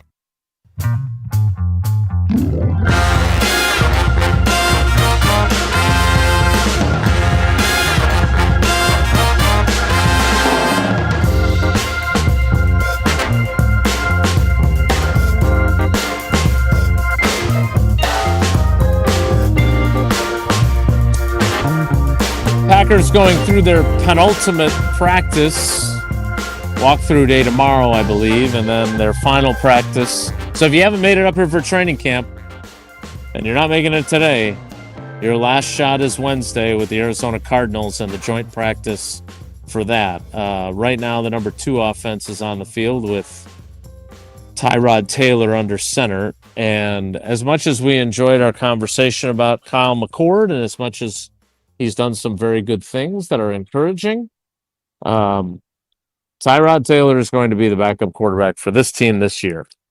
$700,000 guarantee in his contract, proven experience at age 37. But Kyle McCord has made himself a story. Just the opposite of what Jordan Morgan has done, right? He's made himself a non-story because of the way he's played at left tackle. So it'll be interesting to see. But Goody made the point last week when we talked to him that a lot of times you're more worried about your guys getting claimed than is actually realistic and how close they are to being claimed. But that could be different with Kyle McCord, who is getting ready to go in when the threes go in here momentarily. We've got a field goal attempt. Oh, boy. For Trey Smack. I don't know if they're actually going to kick it. Oh, they are. And it is good. And it's really long. 50-some-ish yards. So there you go. This dude is so good. Just continues rolling. Exactly. Have you ever, Jason, in your years covering the Green Bay Packers, seen a player flip a narrative in training camp quicker than Trey Smack has? It has definitely been a huge pendulum swing for him, because we've gone from Matt LaFleur asking the officials to not signal whether the ball goes through the uprights or not, to him being money. He's about to kick a much shorter field goal here. And again, even I think Tausch made the point earlier, and it was a good one. Like, if he misses this kick right here, no one's going to be like, "Oh my God, he missed a 33-yarder." Doesn't matter anymore. Yep. I mean, Your question is a really good one, and I can't think off the top of my head of a guy and I think he might have just missed that one. I can't think of a guy who has flipped the narrative that quickly. And again, just a reminder, and I'm not down on Trey Smack, but the narrative can flip back too. That's the unfortunate reality for kickers. And sometimes people have been patient with kickers who are struggling, like Ted Thompson with Mason Crosby. And other times they're not, like Goody with the Narv dog. All right, that's it for us today. We'll hopefully have Tausch for a full show tomorrow. We'll have to wait and see. But thanks for coming along for the ride with us. Great job, Jesse. We'll do it again tomorrow. Have a great day. Take care. Be good. Miss any of today's episode of Wilde and Tausch, presented by Pella Windows and Doors of Wisconsin? Commercial-free full show podcasts are available free on the ESPN Wisconsin app. Mark Tauscher here.